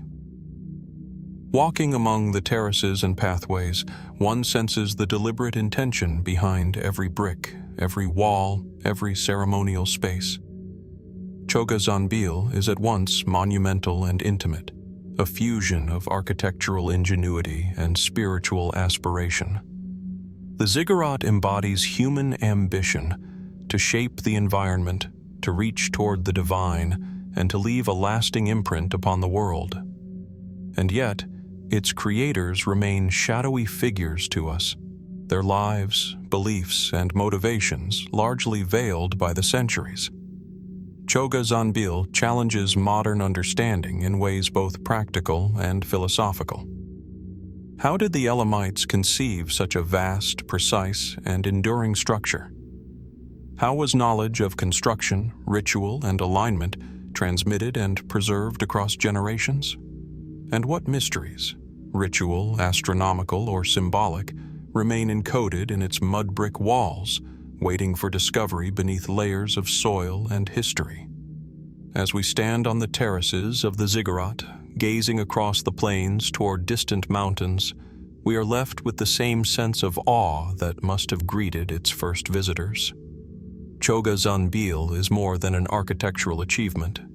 It is a monument to human vision. As the mud brick terraces of Chogha Zanbil recede into the Khuzestan plains, their silent presence lingering in memory, our journey turns southward along the Nile into the arid landscapes of modern-day Sudan. Here, scattered across golden desert sands and rocky plateaus, rise the pyramids of Meroë, a striking cluster of monuments that speak of an ancient kingdom both vibrant and enigmatic. Unlike their Egyptian counterparts along the Nile, these pyramids are smaller, sharper, and uniquely proportioned, their slender silhouettes pointing skyward, catching the harsh sunlight and casting long, contemplative shadows across the desert. They rise as if daring the wind and time to erase them, yet their precise angles, deliberate alignments, and enduring presence suggest far more than mere tombs. They hint at a civilization with knowledge, intention, and profound spiritual purpose. The first impression of Meroë is one of scale and density. Over 200 pyramids mark the necropolis, clustered in distinct groups that once served as royal cemeteries for the rulers of the Kingdom of Kush, a civilization that thrived between 800 BCE and 350 CE. The pyramids are sharply angled, significantly steeper than most Egyptian pyramids, constructed from sandstone blocks carefully fitted together, sometimes using mud mortar. Many contain chapels or chambers where the deceased were interred, their remains accompanied by offerings, inscriptions, and artifacts. Yet, despite the archaeological evidence, many questions remain. How did the Kushites achieve such architectural precision in an environment so demanding? And why did they choose a style both reminiscent of and distinct from Egyptian pyramids, creating a unique cultural expression that has captivated generations of researchers? The pyramids of Meroë served as more than mere tombs. They were expressions of power, ritual, and cultural identity. Each pyramid is aligned with meticulous care, some following celestial or cardinal orientations that suggest a link between the earthly and the divine. Within these tombs, archaeologists have uncovered ceramics, jewelry, statues, and inscriptions, indicating complex rituals surrounding death, kingship, and possibly the afterlife. Yet, many inscriptions remain fragmentary, and many pyramids have been looted or eroded, leaving gaps in the historical record. What do these monuments reveal about the beliefs and cosmology of the Kushite people? And what knowledge, ritual, astronomical, or symbolic, was encoded in their design? Walking among the pyramids, one is struck by both uniformity and individuality. While the steep, triangular profile is consistent, each pyramid varies in size, construction technique, and adornment. Some are surrounded by small chapels or satellite structures. Others stand alone, solitary against the desert horizon.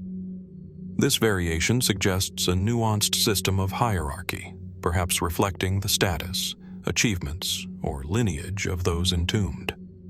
Yet the details of that hierarchy, the processes of selection, and the social mechanisms governing royal burial, remain partially obscure.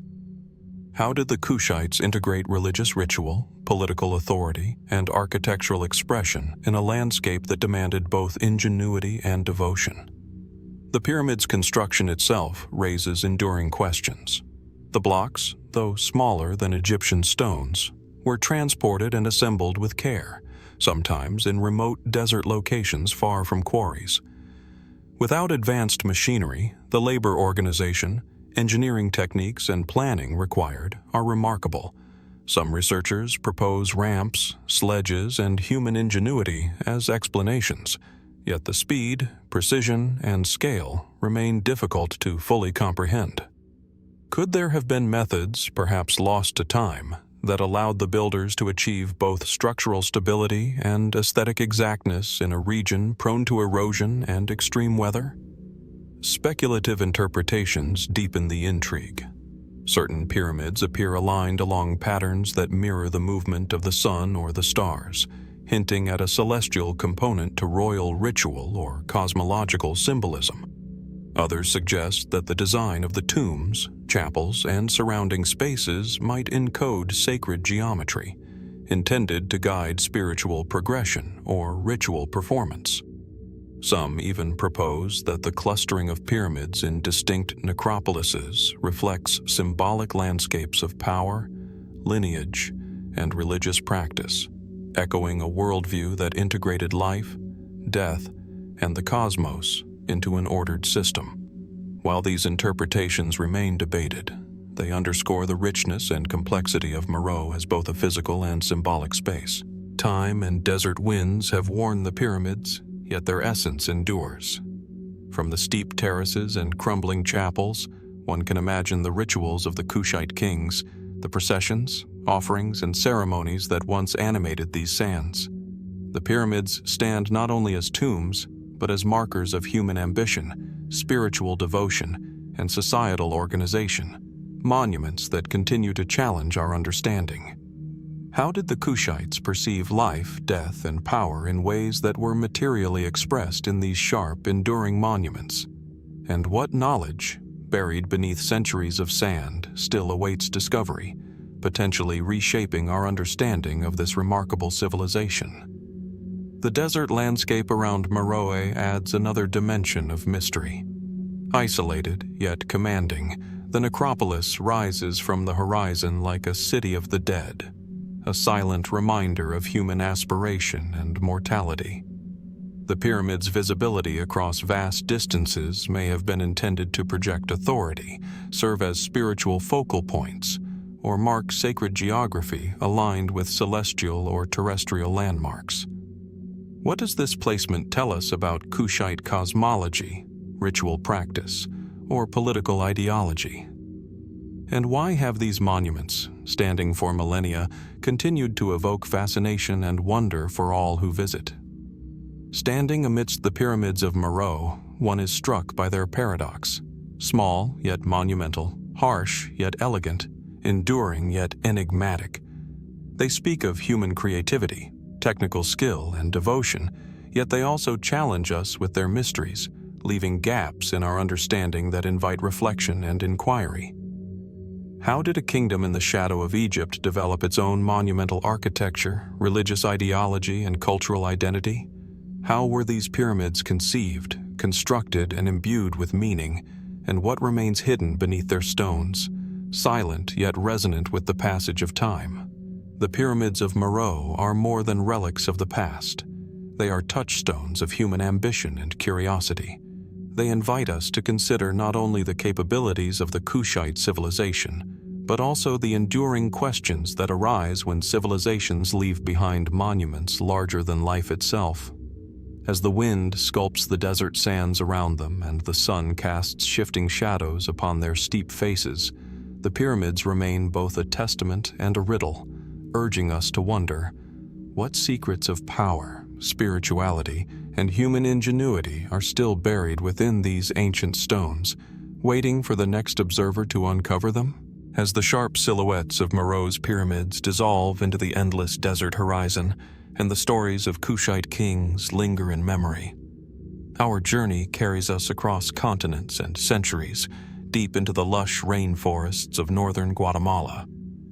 Here, hidden beneath a dense canopy of ceiba and mahogany trees, rises Tikal, one of the most extraordinary cities of the ancient Maya. From above, the city reveals a jagged skyline of temple pyramids piercing the jungle, monumental structures that once defined the political, religious, and cultural heart of a civilization whose sophistication continues to astonish. Even today, mist rising from the forest floor enshrouds these ancient stones, creating an atmosphere of timeless mystery, as if the city itself guards the secrets of its builders. Approaching Tikal, the scale of human ambition becomes immediately tangible. The towering Temple 1, also known as the Temple of the Great Jaguar, rises more than 47 meters above the forest floor, its steep stairways climbing to a sanctuary at the summit. Nearby, the slightly taller Temple 4 looms over the plaza, commanding a view across the city and forest for miles.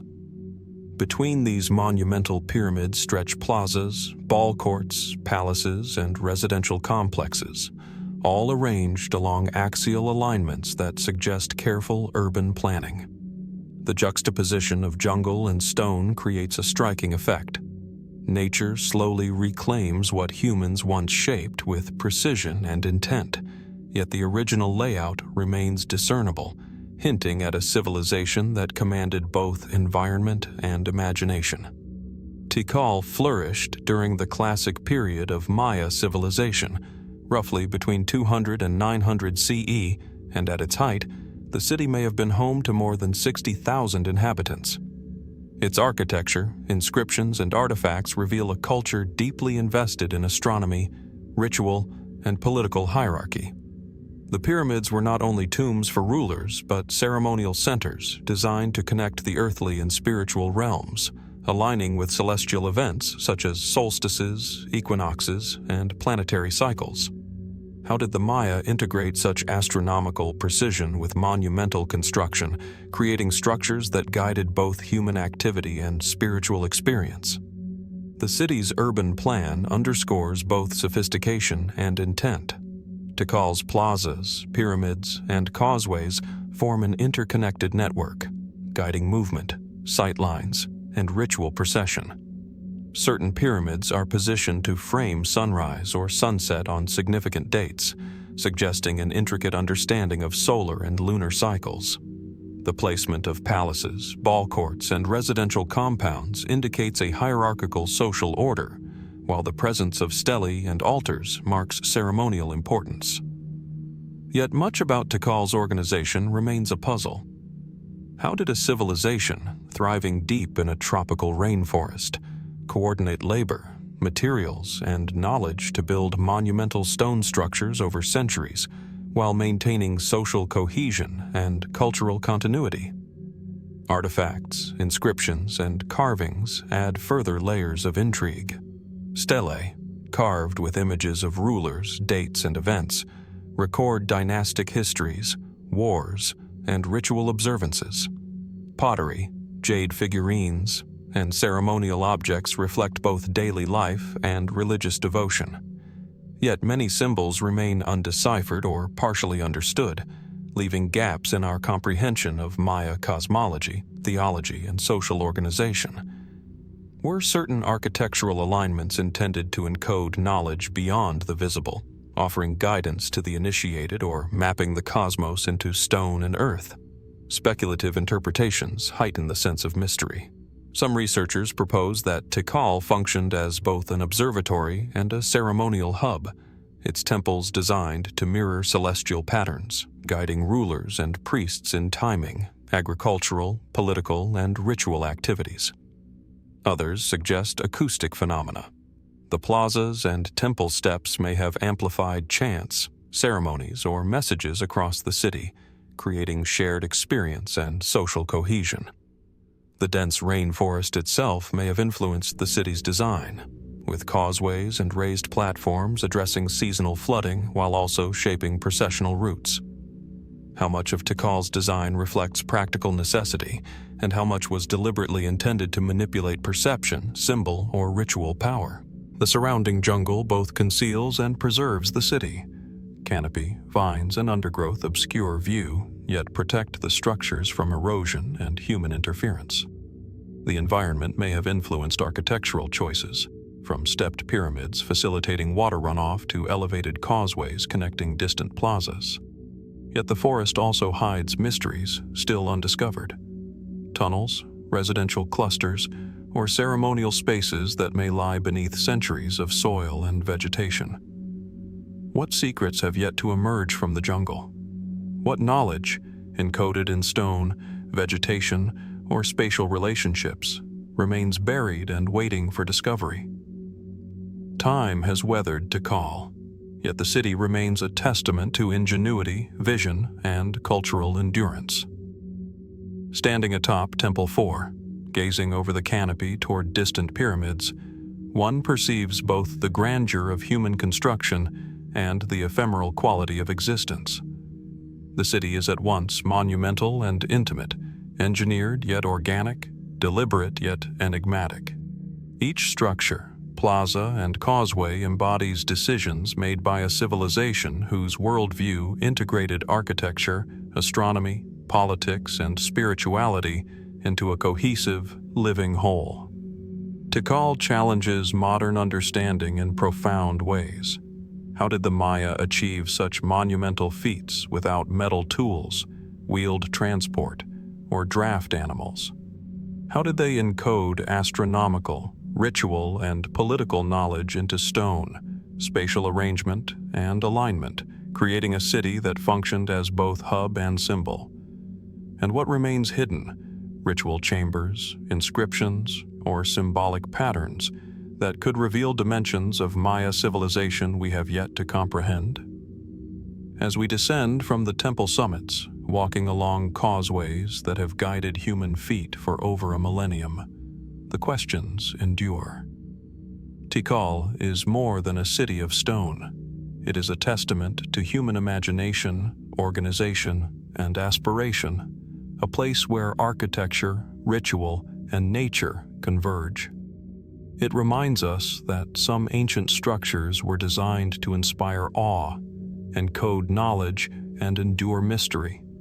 And as the forest whispers around the remnants of plazas and pyramids, one is left to wonder, what secrets still lie hidden beneath the canopy? What stories, knowledge, or rituals of the Maya remain to be discovered, waiting silently for the next observer to decode them? As the dense jungle of Tikal fades behind us, leaving its pyramids and plazas cloaked in the memory of mist and time, our journey turns westward across continents and deserts to the fertile Bekaa Valley of modern-day Lebanon. Here, at the ancient site of Baalbek, the remnants of monumental architecture rise from the earth with a presence that is at once overwhelming and enigmatic.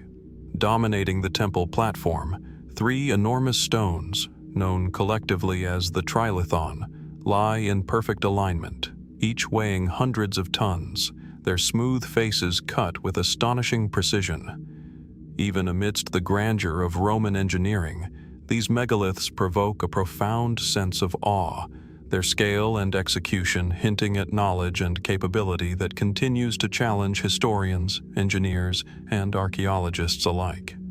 Approaching the Trilithon, the first impression is one of impossible magnitude. Each stone measures approximately 19 meters in length, over 4 meters in height, and 3.6 meters in width, their estimated weight surpassing 800 tons each. Set in a row to form part of the foundation of the Temple of Jupiter, they dwarf the more familiar colonnades and pediments that surround them. The precision with which they were cut and placed suggests advanced understanding of materials, leverage, and spatial planning.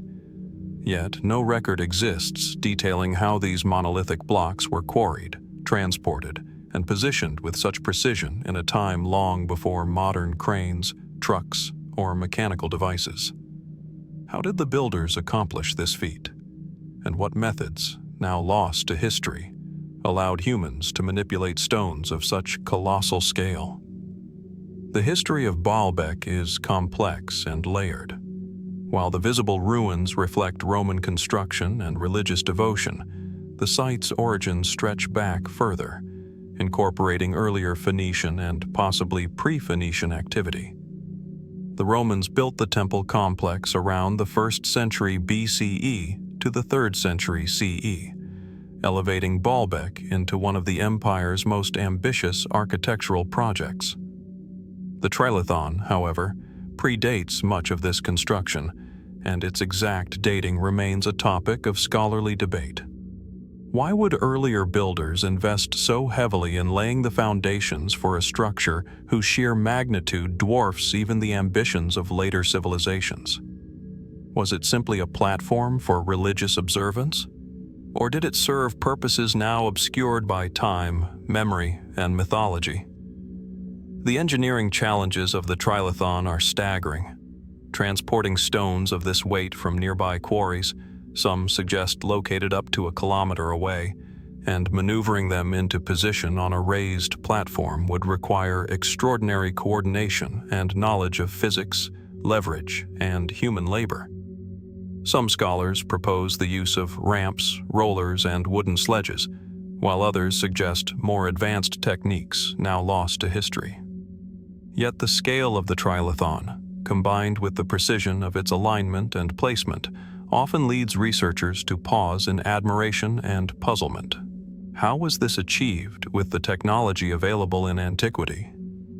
Beyond their physical construction, the stones themselves evoke speculation and mystery. Some researchers note the careful alignment of the Trilithon with other structures on the platform, suggesting symbolic or ritual significance. Could the stones have served as markers, alignments, or even astronomical tools, reflecting solstices, lunar cycles, or celestial events? Others consider their placement within the sacred precinct, proposing that their sheer size was intended to inspire awe, establishing the authority of deities or rulers through monumentality. And yet, for all the hypotheses, no consensus exists. The Trilithon remains as much a puzzle as a marvel. The Trilithon also raises broader questions about the society that built Baalbek. How did communities organize the labor, resources, and technical expertise to manipulate stones of such mass? What political, religious, or cultural motivations drove the effort? And what knowledge, engineering, ritual, or symbolic was embedded in their decisions? Even the quarrying of slightly larger stones nearby, some exceeding 1,000 tons, indicates that experimentation and ambition may have been ongoing, leaving behind evidence of capability that still challenges modern engineers. Were these massive stones purely functional, ceremonial, or a demonstration of human mastery over materials and landscape? Speculative theories amplify the sense of mystery. Some suggest that Baalbek's megaliths may reflect knowledge of leverage, vibration, or geometry that is poorly understood today. Others explore connections between Baalbek and other megalithic sites worldwide, raising questions about the transmission of engineering techniques, cultural influence, or even shared symbolic language. Archaeologists and historians remain cautious, emphasizing evidence while acknowledging the gaps in understanding. The stones themselves are mute witnesses, offering scale, precision, and orientation, yet withholding explanations for their movement, placement, or ultimate purpose. Time and environment have left their mark. Earthquakes, erosion, and human activity have shifted and weathered parts of the site, yet the Trilithon remains a singular testament to ambition and skill. Standing beside the stones, one is acutely aware of their immensity, not just in physical terms, but in the conceptual weight they carry. The human will require to move them, the ingenuity necessary to cut and place them, and the symbolic authority they confer upon the sacred precinct. The desert winds and Mediterranean light play across the stone surfaces, highlighting tool marks, bevels, and edges that testify to deliberate, precise workmanship. Baalbek's Trilithon challenges our understanding in multiple dimensions: technical, cultural, and symbolic. How did ancient builders achieve such engineering precision, and why? What knowledge, lost over centuries, enabled them to manipulate enormous stone masses with accuracy and alignment. And what deeper meanings, whether ritual, astronomical, or symbolic, might remain encoded in the placement and orientation of these colossal foundations? As we stand at the base of the Trilithon, tracing the line of its 3 massive stones and gazing across the expansive platform, we sense both human ambition and the lingering presence of mystery. The stones seem to speak of devotion, authority, and knowledge that has endured, even as the civilizations that built them have vanished. And as the sun dips behind the mountains of Lebanon, casting long shadows over the ancient masonry, we are reminded that some constructions are designed not only to awe and endure, but to provoke wonder across millennia. What secrets, buried in the methods of their creation or the intent of their builders, continue to elude us? And what lessons about human ingenuity, ambition, and the desire to reach beyond the possible might still lie hidden within these monumental stones? As the monumental stones of Baalbek recede into memory, their weight and precision lingering in thought, our journey turns eastward across continents and oceans to the islands and plains of Japan. Here, scattered across the countryside and rising subtly from the landscape, are the Kofun burial mounds, ancient tumuli whose shapes and scale evoke both reverence and mystery. From afar, many appear as gentle hills, their slopes covered in grass and forest, blending seamlessly with the surrounding terrain. Yet, beneath these unassuming exteriors lie massive stone chambers, intricate constructions, and artifacts that reveal a civilization capable of monumental expression and highly organized labor. The Kofun, some of the largest burial mounds on Earth, command attention not through ostentation alone, but through the quiet magnitude of human ambition and memory. Approaching a Kofun, the first impression is one of deliberate design and awe. The largest, known as the Daisen-ryo Kofun in Osaka Prefecture, stretches over 400 meters in length, a keyhole-shaped mound whose proportions dwarf modern city blocks. The mound rises above the surrounding landscape like a sentinel from another age, flanked by moats and earthen terraces that further enhance its monumental presence. These mounds were not mere graves. They were symbols of political authority, spiritual significance, and social organization, constructed to commemorate rulers whose identities and deeds are often only partially preserved through historical texts or legend. What vision and social cohesion were required to marshal thousands of laborers over decades to erect such immense structures? The Kofun period, roughly 250 to 538 CE, witnessed the rise of these monumental tombs across Japan, reflecting a society increasingly centralized under powerful chieftains and emerging state structures. The mounds vary in size and shape, though the keyhole design is particularly distinctive, combining circular and rectangular elements that may carry symbolic meaning. Some mounds are aligned with surrounding topography, rivers, or celestial events, suggesting deliberate planning and cosmological awareness. Yet, despite their prevalence and scale, the exact methods of construction remain partly enigmatic. How did these early Japanese societies move and assemble the massive quantities of earth, stone, and timber required to form mounds that could endure centuries? Inside the Kofun, stone burial chambers reveal both sophistication and mystery. Artifacts such as bronze mirrors, ceremonial swords, jewelry, and haniwa figurines, clay sculptures depicting humans, animals, or objects, have been uncovered, providing glimpses into ritual practice, social hierarchy, and beliefs about life, death, and the afterlife. The haniwa, in particular, are enigmatic. Arranged around the mounds or atop terraces, they may have served protective, ritual, or symbolic functions, yet their precise meanings remain elusive. Did they act as guardians of the dead, markers of social status, or conduits between the material and spiritual worlds? Speculation deepens when considering the scale of some mounds. The Dyson Rio Kofun is estimated to contain more than 16 million cubic meters of earth, a volume that would challenge modern engineering without machinery. Smaller keyhole mounds, while less imposing, still reflect meticulous planning, orientation, and labor organization. Scholars debate the methods employed.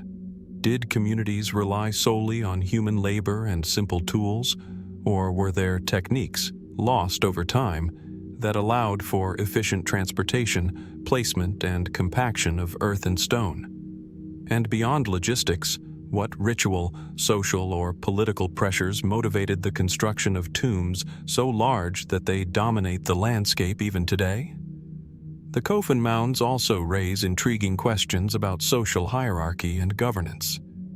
Their concentration in certain regions, the variance in size, and the richness of burial goods suggest a stratified society with powerful elites capable of mobilizing labor and resources over generations. Yet, much about these rulers, their names, deeds, and lineages, remains obscured by time.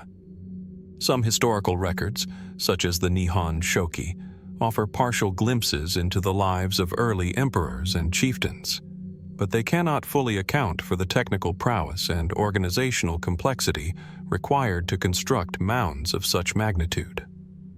How much knowledge about early Japanese political and social organization is encoded in the mounds themselves, waiting to be interpreted? Speculative interpretations extend further. Some researchers suggest that the mound's keyhole shapes may hold cosmological or symbolic significance, perhaps reflecting notions of life and death, the union of earthly and celestial realms, or alignment with particular stars or solstices. Others propose that their placement within landscapes, often near rivers or elevated terrain, reflects strategic as well as spiritual considerations. Yet, these remain hypotheses. The mounds themselves do not speak, leaving observers to reconstruct intent from evidence both tangible and partial. Could there be hidden chambers, symbolic arrangements, or ritual features still undiscovered, lying beneath centuries of earth and vegetation? Time and nature have both preserved and transformed the Kofun.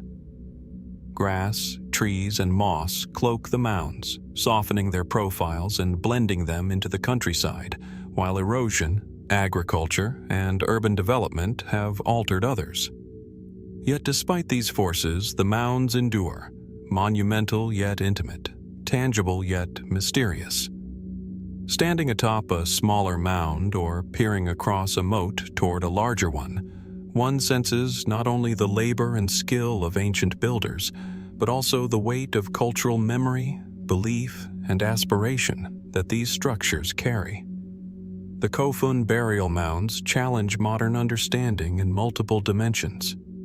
How did ancient Japanese societies conceptualize authority, memory, and spirituality in ways that manifested as monumental earthworks? What knowledge, technical, ritual, or symbolic, guided their construction, and how much has been lost to time? And what secrets, buried beneath layers of soil and centuries of history, remain undiscovered, waiting for archaeologists and historians to reveal their full story?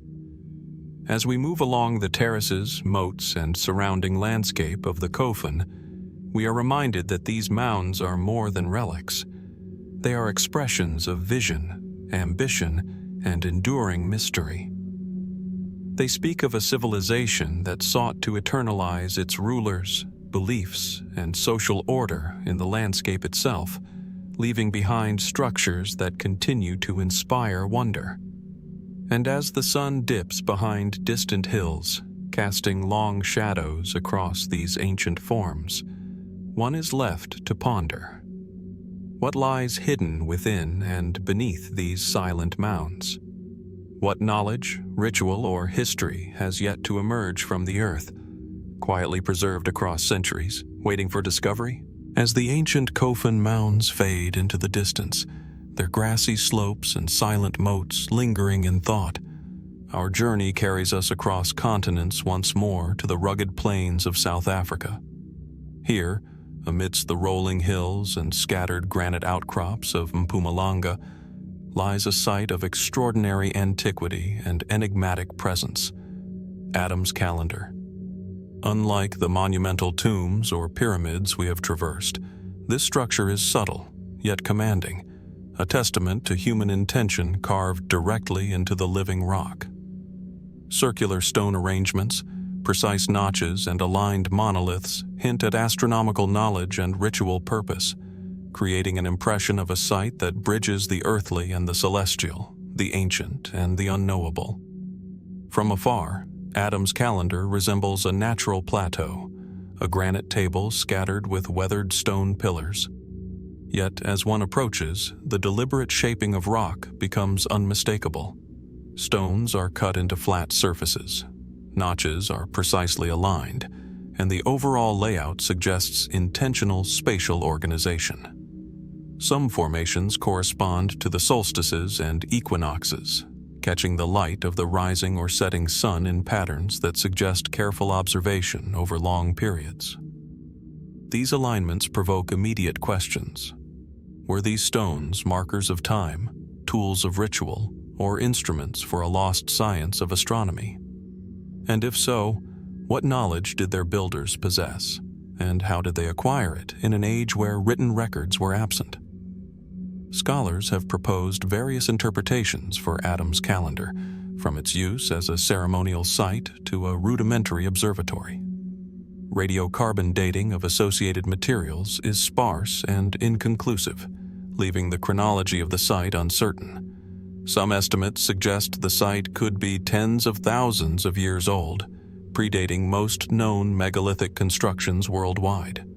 If such dating is accurate, it challenges conventional narratives about the development of complex societies and their understanding of celestial cycles. Could a prehistoric culture have possessed observational skills, societal organization, and technical precision far earlier than previously assumed? The construction of Adam's calendar is equally compelling. The granite pillars and slabs are not only massive, but precisely shaped, with surfaces smoothed and cut to exacting dimensions. Transporting and arranging these stones in a terrain that is rugged and often inaccessible would have required knowledge, coordination, and ingenuity. Some researchers suggest the stones were levered into position using wooden implements or primitive mechanical aids, though the scale and precision hint at techniques that are difficult to fully explain. Were these methods purely practical, or did they also carry symbolic or ritual significance, linking construction to belief and observation? The site's relationship with the sun and horizon underscores its potential as a ceremonial and astronomical tool. On certain days, sunlight passes through specific notches or illuminates carved markers, possibly indicating solstices, equinoxes, or seasonal cycles. This precision implies careful long-term observation and a sophisticated understanding of the solar calendar.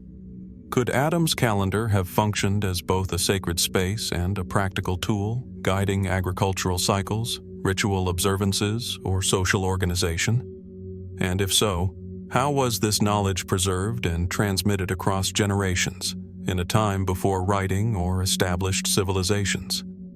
Speculative interpretations invite further intrigue.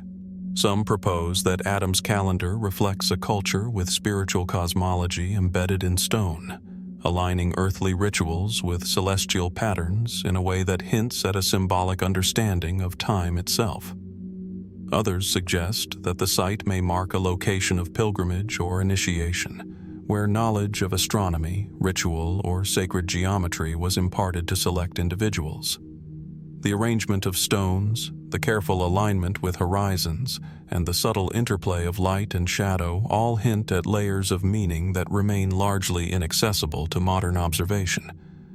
Could there be encoded knowledge here, waiting to be deciphered, linking early humans to a worldview that integrated science, spirituality, and social structure?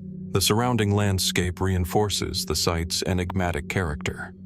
Granite outcrops, gentle hills, and panoramic vistas create a natural stage for human activity, framing the stones in ways that suggest awareness of topography, orientation, and visibility.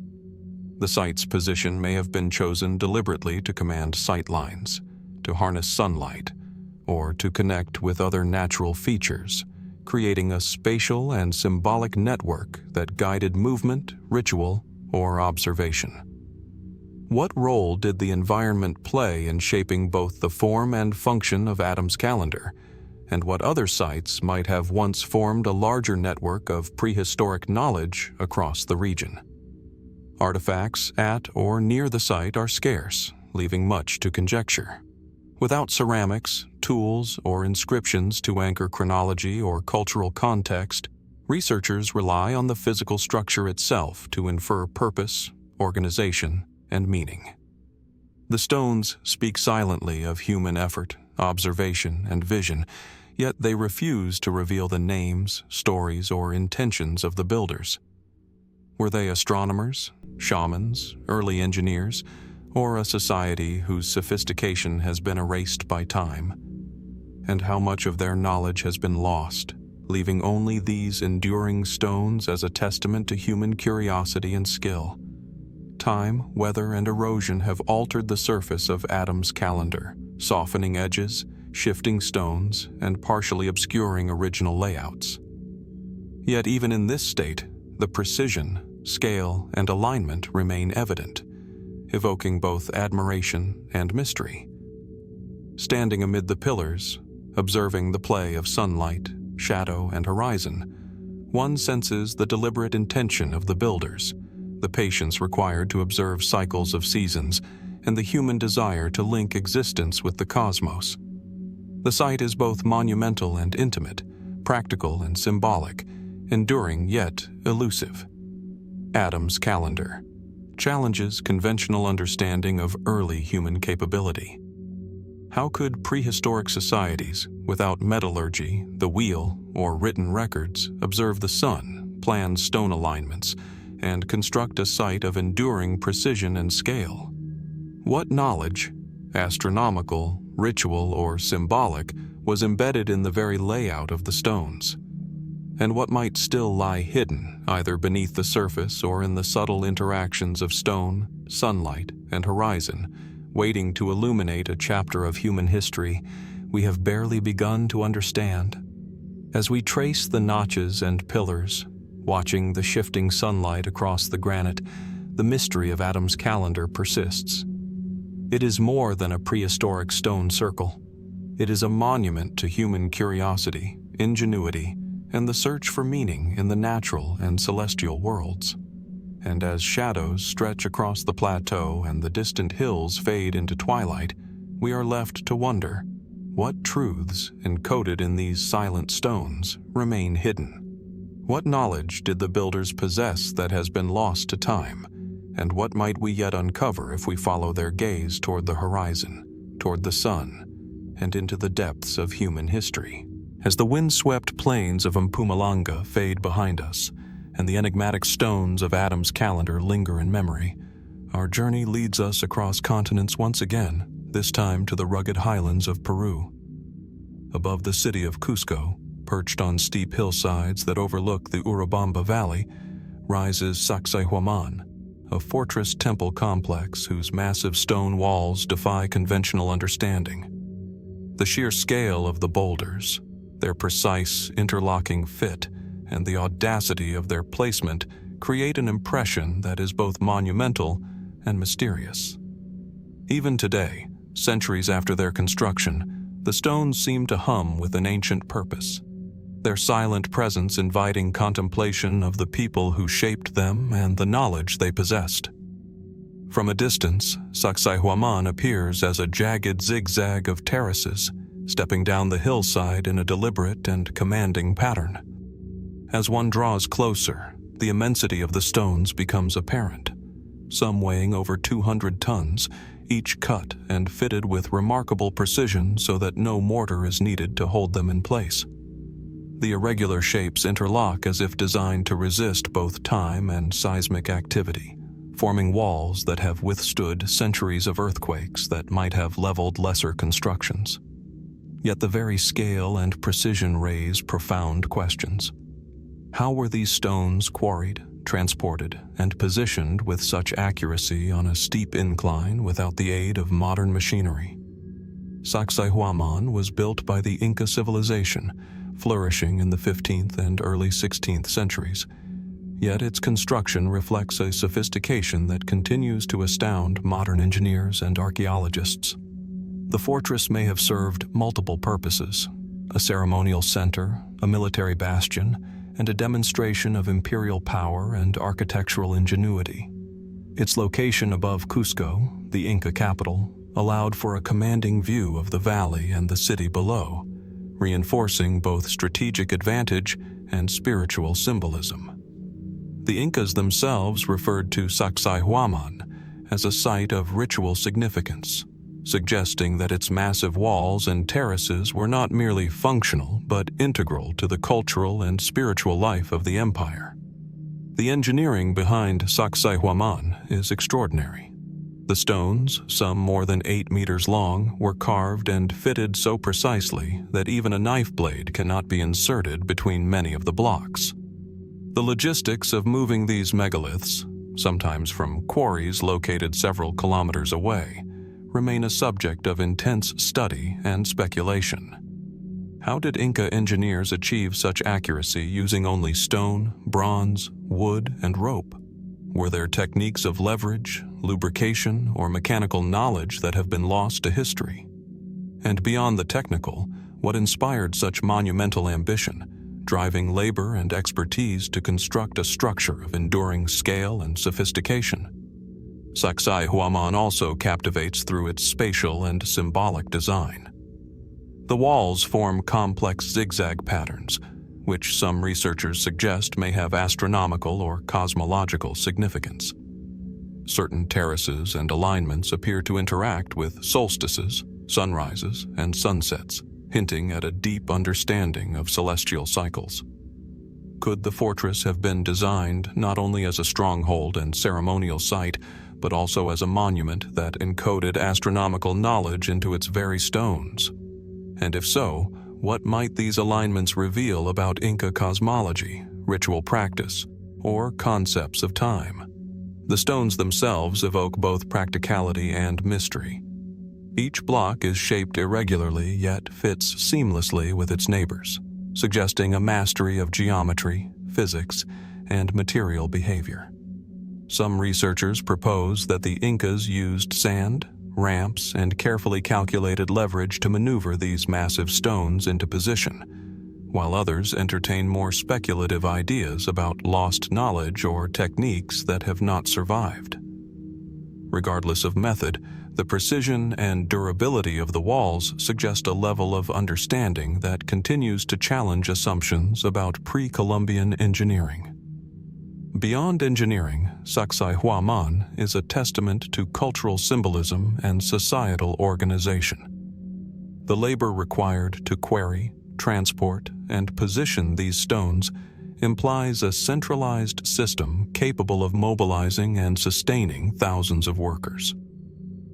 The fortress reflects both political authority and spiritual intention, standing as a testament to the Inca worldview, which intertwined human endeavor, natural landscape, and divine order.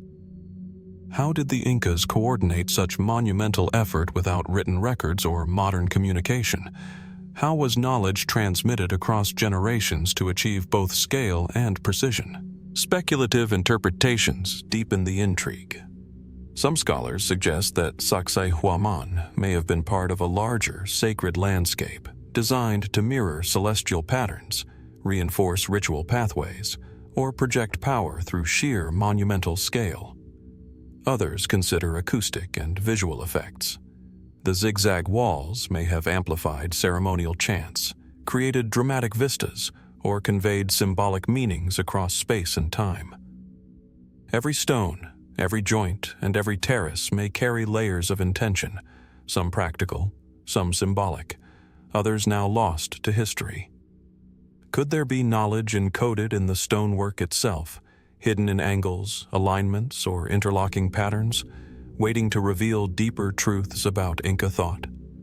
Time, environment, and human activity have left their marks, yet Sacsayhuamán endures. Earthquakes, erosion, and centuries of history have altered surfaces and displaced some stones, but the walls remain a powerful testimony to human ingenuity, organization, and vision. Walking among the terraces, tracing the interlocking stones with a hand, one feels a connection across centuries. A direct encounter with the ambition, skill, and intention of a civilization that sought to harmonize earth, stone, and spirit into a monumental form. Sacsayhuamán challenges contemporary understanding in profound ways. How did the Incas move, shape, and assemble stones of such mass and irregularity with such precision? How did they integrate engineering, astronomy, ritual, and urban planning into a single monumental complex? And what secrets of technique, design, or cultural meaning might still remain concealed within the walls, terraces, and foundations of this extraordinary site? Standing atop the fortress, gazing across the Urubamba Valley and toward the city of Cusco below, the sense of scale, ambition, and mystery is overwhelming. Sacsayhuamán is more than a fortress. It is a statement of human capability, vision, and spirituality. And as the light shifts across the zigzagging walls and massive stones, casting long shadows across centuries of history, one is left to wonder, what knowledge, skill, and intent remain hidden in these stones? What might still be revealed to those who continue to study, explore, and ponder this enduring monument to human ingenuity? Rising gently from the rolling hills of southeastern Zimbabwe, the great Zimbabwe ruins stretch across the landscape like a silent, weathered sentinel of a bygone era. The sun dips low in the sky, casting long shadows over the massive stone walls, each block meticulously stacked without the aid of mortar. The rough granite glimmers faintly, catching the light in a way that hints at both the labor and ingenuity required to erect such a structure. Here, in this secluded valley, time seems to fold in on itself. Echoes of a civilization whose voice has been muffled by centuries of dust, erosion, and lost memory. Walking through the remains, one cannot help but notice the intricate patterns in the stonework. Circular enclosures rise confidently from the ground, their walls curving and tapering as if designed to challenge gravity itself. Narrow passageways twist between towers and platforms, their original purposes remaining elusive. Some walls soar as high as 11 meters, their sheer verticality a testament to the builder's technical knowledge. And yet, despite the precision, there is an almost organic quality to the ruins, as though the structures grew from the earth itself rather than being imposed upon it. Historians generally agree that Great Zimbabwe was the heart of a powerful and wealthy kingdom between the 11th and 15th centuries. Archaeological evidence suggests that it was a hub for trade, connecting the interior of southern Africa with the coastal cities along the Indian Ocean. Artifacts such as Chinese porcelain, Persian glass beads, and Arab coins have been unearthed here, hinting at far-reaching trade networks. It is widely accepted that the Shona people, who remain the dominant ethnic group in this region, were the architects and stewards of this sprawling complex. Yet, despite these findings, many questions linger. How did these people, with the tools available to them at the time, move massive stone blocks, some weighing several tons, into place with such precision? How did they plan the complex without a written record or advanced surveying instruments? Some scholars point to ingenious use of levers, ramps, and careful observation of natural topography, but the scale and uniformity of the construction continue to spark fascination. There is also the enigmatic pattern of symbolism embedded within the ruins.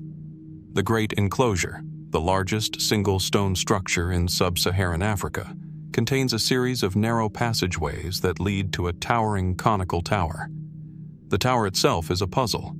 Some suggest it was a granary, a symbol of fertility or a royal treasury, yet no consensus has been reached. Intricate soapstone sculptures, particularly the famous Zimbabwe birds, perch atop walls, their meaning shrouded in ambiguity. Were they totemic figures, symbols of authority, or markers of spiritual significance? The absence of definitive records leaves these interpretations suspended in speculation, hovering somewhere between history and myth. Modern exploration has revealed layers of urban planning that hint at a sophisticated understanding of social organization. Residences, communal areas, and ritual spaces are distributed in ways that suggest hierarchical structuring. Yet, curiously, there are few indications of fortifications meant to defend against invasions. This raises another question. Did the builders of Great Zimbabwe rely on diplomacy and trade for security? Or were the walls themselves a symbolic assertion of power rather than practical defenses?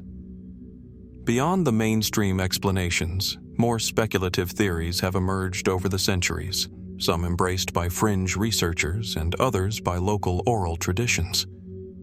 A few suggest connections to lost civilizations, imagining that the technical mastery demonstrated here could not have arisen independently in southern Africa. Could there have been external influences, traders, artisans, or perhaps travelers, whose presence left an imprint too subtle to trace?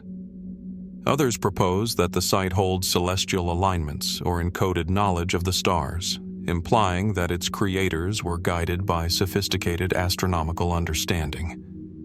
While these ideas remain unverified, they underscore the sense of awe the site inspires, drawing attention to the mystery inherent in human ingenuity across time.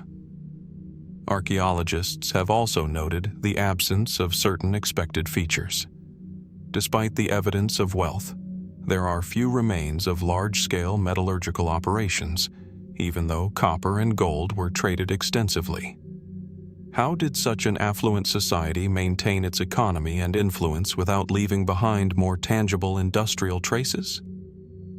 Similarly, the sudden decline and abandonment of Great Zimbabwe by the 15th century continue to puzzle historians. Was it resource depletion, internal strife, or the shifting patterns of trade that led to its desertion? The ruins stand silent, as if keeping the secret close. Walking through the site today, one senses a rhythm that connects the past to the present. The wind whistles through narrow corridors, carrying the faint scent of earth and stone, while sunlight dances across the uneven walls, casting shifting shadows that almost resemble living shapes. It is a place where history is tangible yet elusive, a reminder that human achievement does not always yield its full story easily. Each step through the ruins prompts reflection. How much of our past has been lost, and how much remains encoded in stone, waiting for a discerning eye or a patient mind to uncover.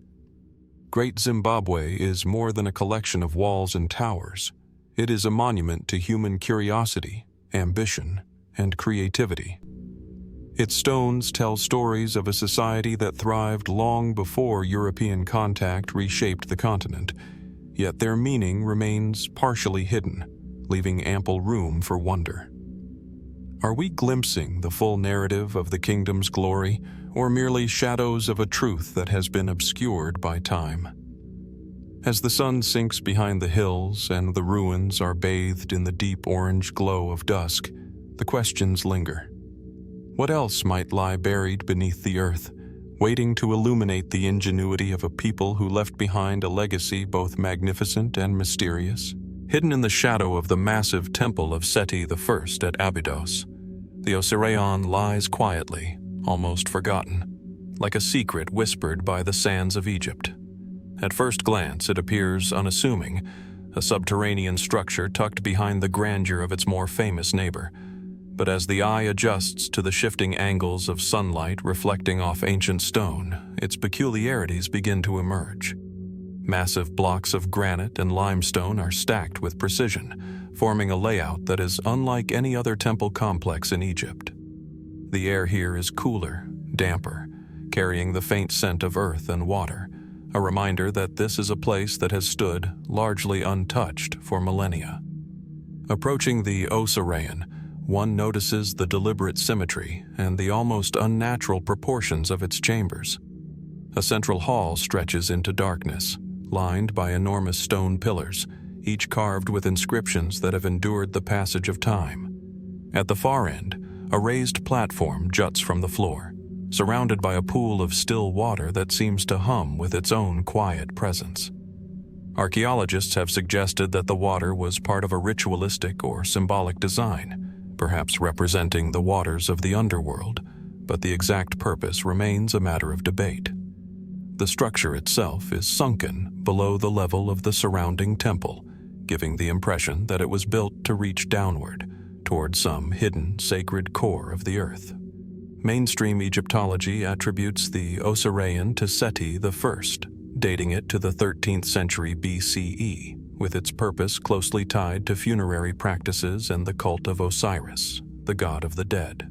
Its alignment and inscriptions are said to reflect the pharaoh's devotion and the Egyptian preoccupation with the afterlife. And yet, even within this accepted framework, there are anomalies that puzzle experts. The sheer size of the megalithic blocks, some weighing several tens of tons, and the precision with which they were cut and fitted, suggests a level of engineering sophistication that seems almost at odds with other constructions of the same period. How were these stones transported and positioned in a subterranean, water-laden environment with only simple tools? Further intrigue comes from the Osirian's unusual design. Unlike most Egyptian temples, which are elevated and open to the light, this structure appears intentionally buried, its roof and walls descending below the natural terrain. Could this suggest a deliberate attempt to connect with something deeper, metaphysical, symbolic, or otherwise, beyond human understanding? Some scholars note that the Osirian's layout and the presence of water may have served ritualistic purposes tied to resurrection myths, linking the pharaoh with the eternal cycle of life, death, and rebirth. Yet, the architectural choices raise questions that conventional explanations struggle to fully resolve. Over the decades, alternative theories have surfaced, inviting speculation without claiming certainty.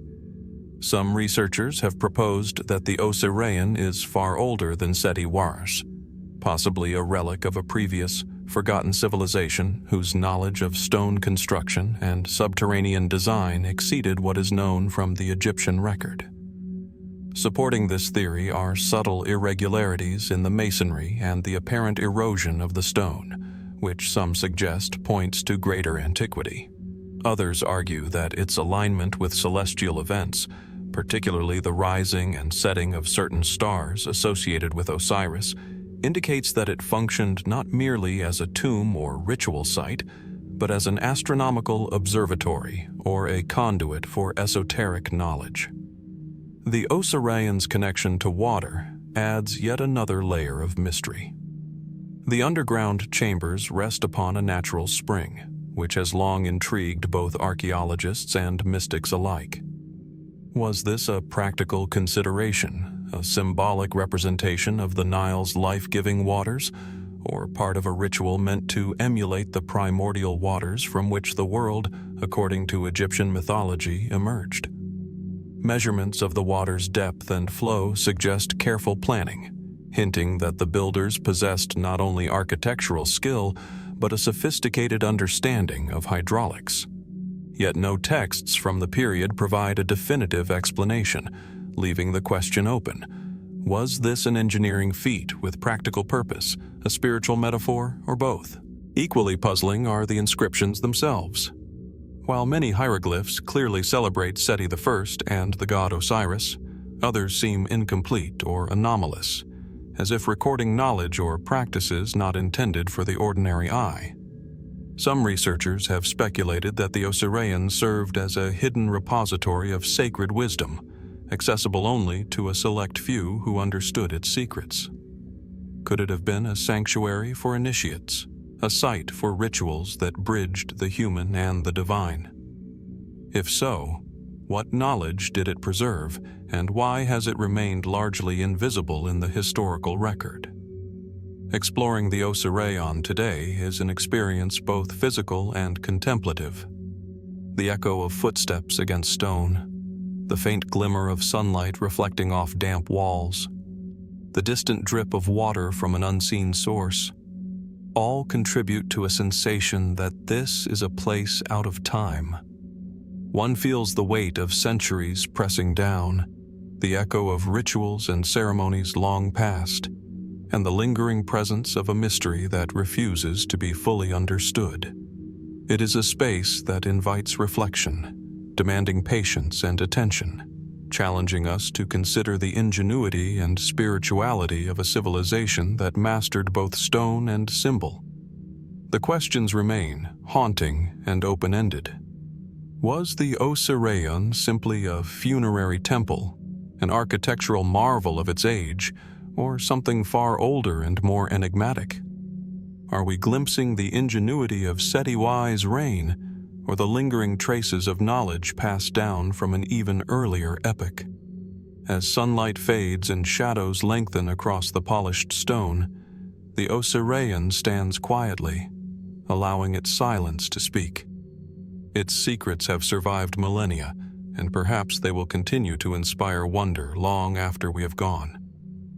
What remains hidden beneath the water and the stone may never be fully revealed, and in that uncertainty lies its enduring allure. Nestled amidst the rolling plains of Huelva in southern Spain, the Dolmen de Soto emerges from the earth like a shadow from the distant past. From the outside, it is deceptively simple, a low grass-covered mound blending seamlessly with the surrounding countryside. But as one approaches, the mound gives way to a narrow passageway, barely tall enough to step through, leading into the subterranean heart of the dolmen. Inside, the atmosphere changes. The air is cooler here, carrying the faint scent of soil and stone, the kind that speaks of millennia of silence. Each step echoes softly, reverberating against the walls of immense granite slabs that form a corridor stretching over 60 feet, guiding the visitor deeper into a space that seems deliberately designed to separate the outside world from the sacred interior. The architecture is at once straightforward and enigmatic.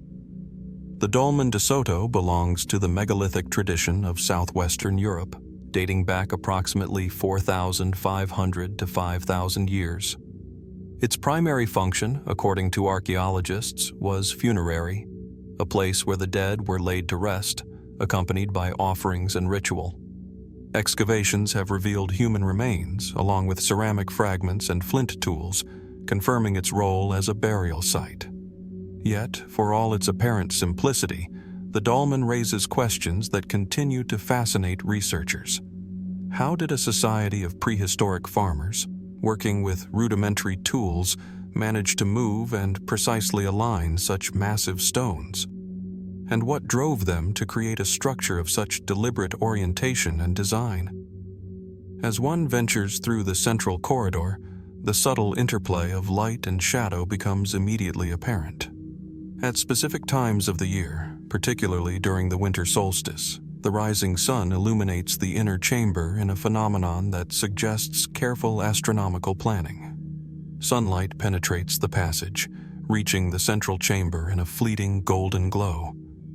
Was this alignment purely symbolic, an homage to celestial cycles that governed the rhythms of life and death? Or was it part of a more profound ritual, a deliberate attempt to connect the living with the cycles of nature and the afterlife? The precision of the alignment implies an understanding of solar patterns that seems astonishing for a culture often characterized as prehistoric. The interior chamber itself is composed of immense granite slabs, their surfaces smooth and weighty, their arrangement forming a perfect rectangle. On some stones, faint carvings can be discerned, geometric lines, dots, and shapes whose meaning is unknown. Were these decorative elements, coded messages, or symbols imbued with spiritual significance? Archaeologists have debated their purpose for decades. Some propose that these markings relate to ritual practices or celestial observations, while others suggest they may be symbolic representations of tribal or social identity. No definitive explanation has been reached, leaving the dolmen's interior as mysterious as its construction. Even the dolmen's name, Soto, evokes a sense of place yet conceals the layers of history beneath it. Local folklore speaks of spirits dwelling in the mounds, of ancient rites performed by unseen hands. These stories, passed down through generations, hint at an understanding of the dolmen that transcends the purely archaeological. Could it be that the builders intended the dolmen not merely as a tomb, but as a vessel for spiritual continuity, a space where the living could commune with the ancestors? And if so, what rituals unfolded here, hidden from the records of time? Beyond the mainstream explanations, alternative theories have emerged over the years. Some researchers have suggested that the Dolmen de Soto, along with other megalithic structures in the region, may encode advanced knowledge of mathematics or astronomy. The precision of the stone placements, the orientation of the corridor, and the dimensions of the inner chamber have led to speculation that the builders possessed insights that modern scientists are only beginning to appreciate. Could these monuments represent a lost body of knowledge, preserved in stone long before the invention of writing? Others have proposed more mystical interpretations, suggesting that the dolmen served as a portal of sorts, a liminal space connecting the earthly realm with forces beyond human comprehension. Despite the attention of modern archaeology, many mysteries remain. The dolmen is remarkably well preserved, yet its construction techniques remain partially obscure. How were the stones quarried, transported, and raised with such precision? How did a prehistoric society achieve such architectural harmony across hundreds of feet of corridor and chamber? And perhaps most intriguingly, why do these ancient builders continue to align their creations with celestial events across regions and millennia? These questions linger, unresolved, inviting reflection and imagination. Walking through the Dolmen de Soto today, one senses a rhythm that seems almost intentional. The long corridor channels sound in unusual ways, amplifying whispers and footsteps, giving the impression that the stones themselves are listening. The inner chamber, bathed in dim, diffuse light, evokes both awe and contemplation. It is a space that compels patience, a monument that demands attention to subtle detail, a reminder that human ingenuity has long been capable of astonishing feats, even in times we often consider primitive. The Dolmen de Soto, like many megalithic sites, stands as a bridge between the known and the unknown. It is at once tangible and elusive, historical and enigmatic. Its stones have witnessed millennia of change, yet they hold their secrets tightly, leaving only traces for those who seek to understand. Were these corridors built purely for the dead, or did they serve a broader purpose? Ritual, astronomical, symbolic, perhaps all of these at once. As sunlight fades across the Spanish plains and shadows lengthen within the granite corridor, the questions remain, unanswered yet compelling. What remains hidden within the earth and stone of the Dolmen de Soto, waiting to reveal its secrets, and how much of our own history has been quietly encoded in these ancient walls? Beneath the sun-drenched streets of Paola, in the heart of Malta, lies a hidden world carved entirely from limestone, an underground labyrinth that seems to pulse with the memory of ages long past. The Hypogeum of Ħal-Saflieni, a subterranean temple and necropolis, is a place where the surface world feels distant, almost irrelevant. Descending its narrow stairway, visitors leave behind the noise and heat of the Mediterranean town above and enter a cool, hushed realm, where stone walls, worn smooth by millennia of hands and feet, curve and rise to form chambers and passageways of uncanny symmetry. The air is heavy and still, tinged with the scent of damp earth, the silence broken only by the soft echo of footsteps. a reminder that this is a space that has witnessed countless generations in reverent quiet.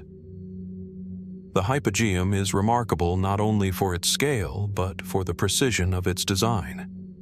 Built around 4000 to 2500 BCE, it is thought to have served primarily as a sanctuary for the dead, and yet it is far from a simple burial site. Over 3 levels, carved deep into the rock, lie interconnected chambers, corridors, and niches that hold skeletal remains, artifacts, and enigmatic carvings. Some walls are adorned with red ochre spirals and abstract motifs, their meaning elusive but undeniably deliberate, suggesting a culture deeply attuned to symbolism and ritual. The stone floors, smoothed and worn, hint at centuries of movement, of ceremonial processions and offerings, yet no inscriptions remain to explain the precise beliefs of those who built it. Archaeologists have long been fascinated by the sophistication of the Hypogeum. Its construction predates the pyramids of Egypt, yet it demonstrates an astonishing understanding of structural engineering and acoustics. Certain chambers, notably the so-called oracle room, amplify sound in remarkable ways, carrying even a whisper across the space with a clarity that seems almost intentional. Was this purely functional, a method of communicating across chambers, or did it serve a ritualistic purpose, perhaps enhancing chants or incantations in ceremonies meant to guide the soul to the afterlife? The precision with which sound travels suggests knowledge far beyond what one might expect from a Neolithic society. The Hypogeum's purpose as a necropolis is clear. Thousands of human remains have been found here, sometimes stacked, sometimes in separate niches. Yet even the treatment of the dead raises questions. Certain remains show signs of secondary burial practices, suggesting rituals that involved exhuming, repositioning, or perhaps even manipulating bones. Was this part of a ceremonial process, or did it reflect a deeper spiritual philosophy, one that sought to connect the living and the dead in ways we are only beginning to understand? The patterns suggest intention and belief, yet their precise meaning remains frustratingly out of reach. Beyond its funerary role, the Hypogeum continues to captivate scholars with its mysterious origins and possible functions. Some researchers propose that it was aligned with celestial events, perhaps serving as a calendar or observatory for Neolithic Malta. The orientation of certain chambers relative to the winter solstice, for example, allows sunlight to penetrate deep into the structure at a specific moment each year. Was this a symbolic gesture, a way to mark time, or a ritual designed to infuse the subterranean space with the energy of the sun? Such alignments hint at a sophisticated understanding of astronomy and geometry, yet their significance is still debated. Alternative and more speculative theories abound, each adding to the aura of mystery. Some suggest the Hypogeum is far older than current dating indicates, implying a lost tradition of megalithic knowledge passed down through generations. Others highlight the acoustic anomalies, proposing that the space may have been used for altered states of consciousness, ritualistic sound therapy, or spiritual initiation. Could the builders have understood the relationship between sound, stone, and human perception in ways modern science is only beginning to explore? The evidence is tantalizing but inconclusive, leaving room for imagination and inquiry alike. Even the discovery of the Hypogeum is shrouded in intrigue.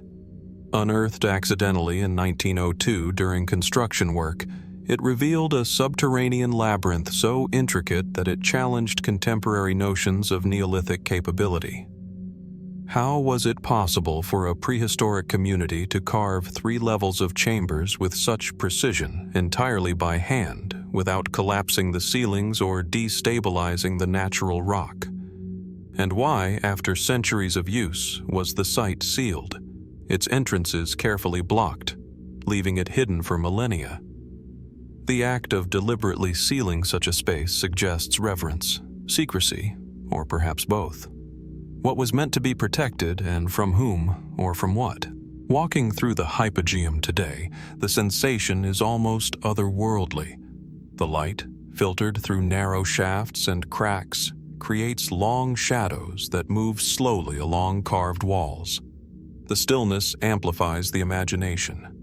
One can almost hear the faint echoes of ceremonies, the distant murmur of voices long vanished, and the soft scraping of stone as it was shaped by human hands thousands of years ago. Every curve, every chamber, every marking is a reminder that this was more than a tomb. It was a space of ritual, reflection, and perhaps transformation. A place where the living and the dead coexisted in ways we cannot fully comprehend. The Hypogeum of Ħal-Saflieni, with its subterranean passageways, resonant chambers, and enigmatic markings, remains a profound testament to human ingenuity and spirituality. It challenges our assumptions about Neolithic societies, revealing capabilities that seem almost beyond their time. Were its chambers intended purely for the dead, or was there a deeper purpose, cosmic, spiritual, or symbolic, woven into the very stone? As the light fades and shadows stretch across the limestone walls, the question lingers. What else lies hidden beneath Malta's earth, waiting for discovery? And how much of our distant past continues to whisper through spaces like this, urging us to listen? Rising abruptly from the rugged landscape of southeastern Turkey, Mount Nemrut presents itself as a silent sentinel above the Anatolian plateau. Its summit, often shrouded in mist, stretches across a windswept ridge at over 2,100 meters above sea level, where the air is thin and crisp, carrying the faint scent of snow even in the warmer months. Here, scattered across the rocky slopes, are the colossal statues and terraces that form the funerary complex of King Antiochus I of Commagene, a site both monumental and enigmatic. The first glimpse of these giant stone heads, some over 8 meters high, toppled yet still imposing, immediately evokes awe. They seem almost alive, gazing over the horizon with eyes frozen in time, as if they were meant to watch both the earth below and the heavens above for eternity. The origins of Mount Nemrut's summit complex are well documented. Constructed in the 1st century BCE, it was intended as a tomb and sanctuary for King Antiochus I, blending Persian, Armenian, and Hellenistic influences into a distinctive fusion of art, architecture, and cosmology. The terraces, composed of enormous stone blocks, support colossal statues of gods, animals, and the king himself. Each figure, despite its damage and partial collapse over the centuries, retains an almost hypnotic presence. Excavations suggest that these statues were originally seated atop pedestals, adorned with intricate reliefs and inscriptions, yet much of their original arrangement remains open to interpretation. What makes Mount Nemrut so compelling, however, is not merely its scale, but the deliberate symbolism embedded in its construction. The site is aligned with the cardinal points, and many researchers note that sunrise and sunset at certain times of the year illuminate the statues in a manner that suggests astronomical awareness. Antiochus appears to have intended the site as both a funerary monument and a celestial observatory, a place where the divine and the mortal intersect. Could it be that the king sought to merge his own legacy with the cosmos, ensuring that his memory would endure under both the sun and the stars? The precision of the alignment and the sheer audacity of the project hint at a level of planning and ambition that is staggering, even by the standards of Hellenistic rulers. Beyond the architectural mastery, the statues themselves provoke questions. They are composite deities, merging Greco-Roman forms with Persian iconography. Zeus, Mithras Helios, Apollo Mithras Helios, and so forth.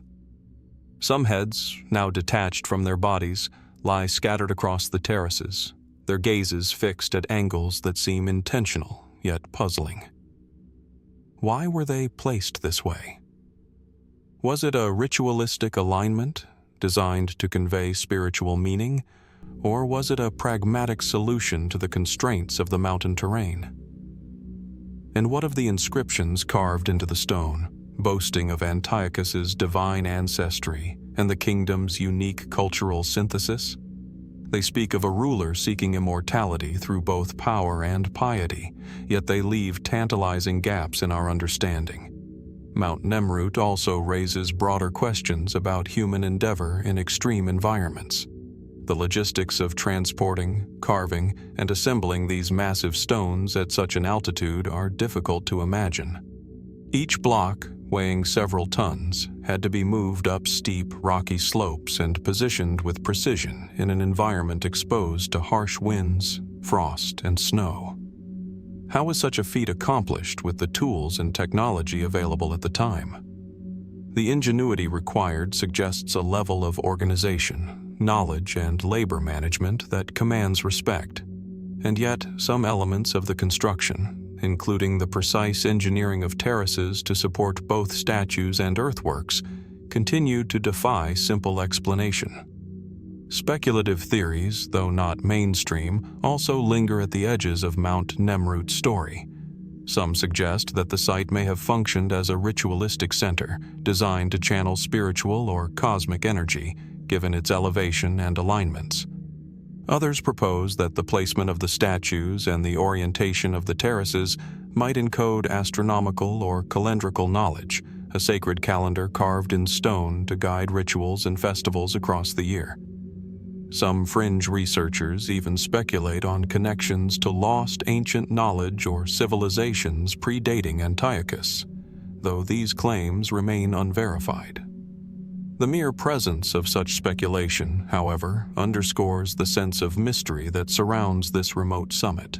Visiting Mount Nemrut today is a sensory experience that blends awe with contemplation.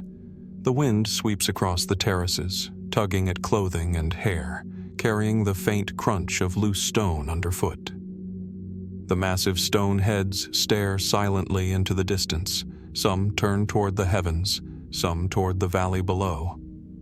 The rising or setting sun casts dramatic shadows across the summit, highlighting the details of the statues and the reliefs, revealing both their artistry and their fragility. It is a place where time feels both suspended and compressed, where millennia of human ambition, devotion, and imagination coexist in stark, silent testimony. Mount Nemrut remains a monument to human ambition, creativity, and the desire for transcendence. Its combination of colossal scale, celestial alignment, and cultural fusion continues to captivate historians, archaeologists, and travelers alike. Yet for all that has been learned, questions remain. Why was this remote mountaintop chosen for such an elaborate project? How precisely did its builders achieve such architectural and engineering feats under the harsh conditions of the summit? And what deeper spiritual or cosmic meaning might have been encoded into the terraces and statues, now partially lost to time and erosion? As the sun dips below the distant peaks and the shadow of the monumental heads stretches across the terraces, the mystery persists. Mount Nemrut endures as both a historical record and an enigma, a testament to human aspiration and the enduring allure of the unknown, inviting us to ponder what else might remain hidden in stone, waiting for those willing to look closely enough to see.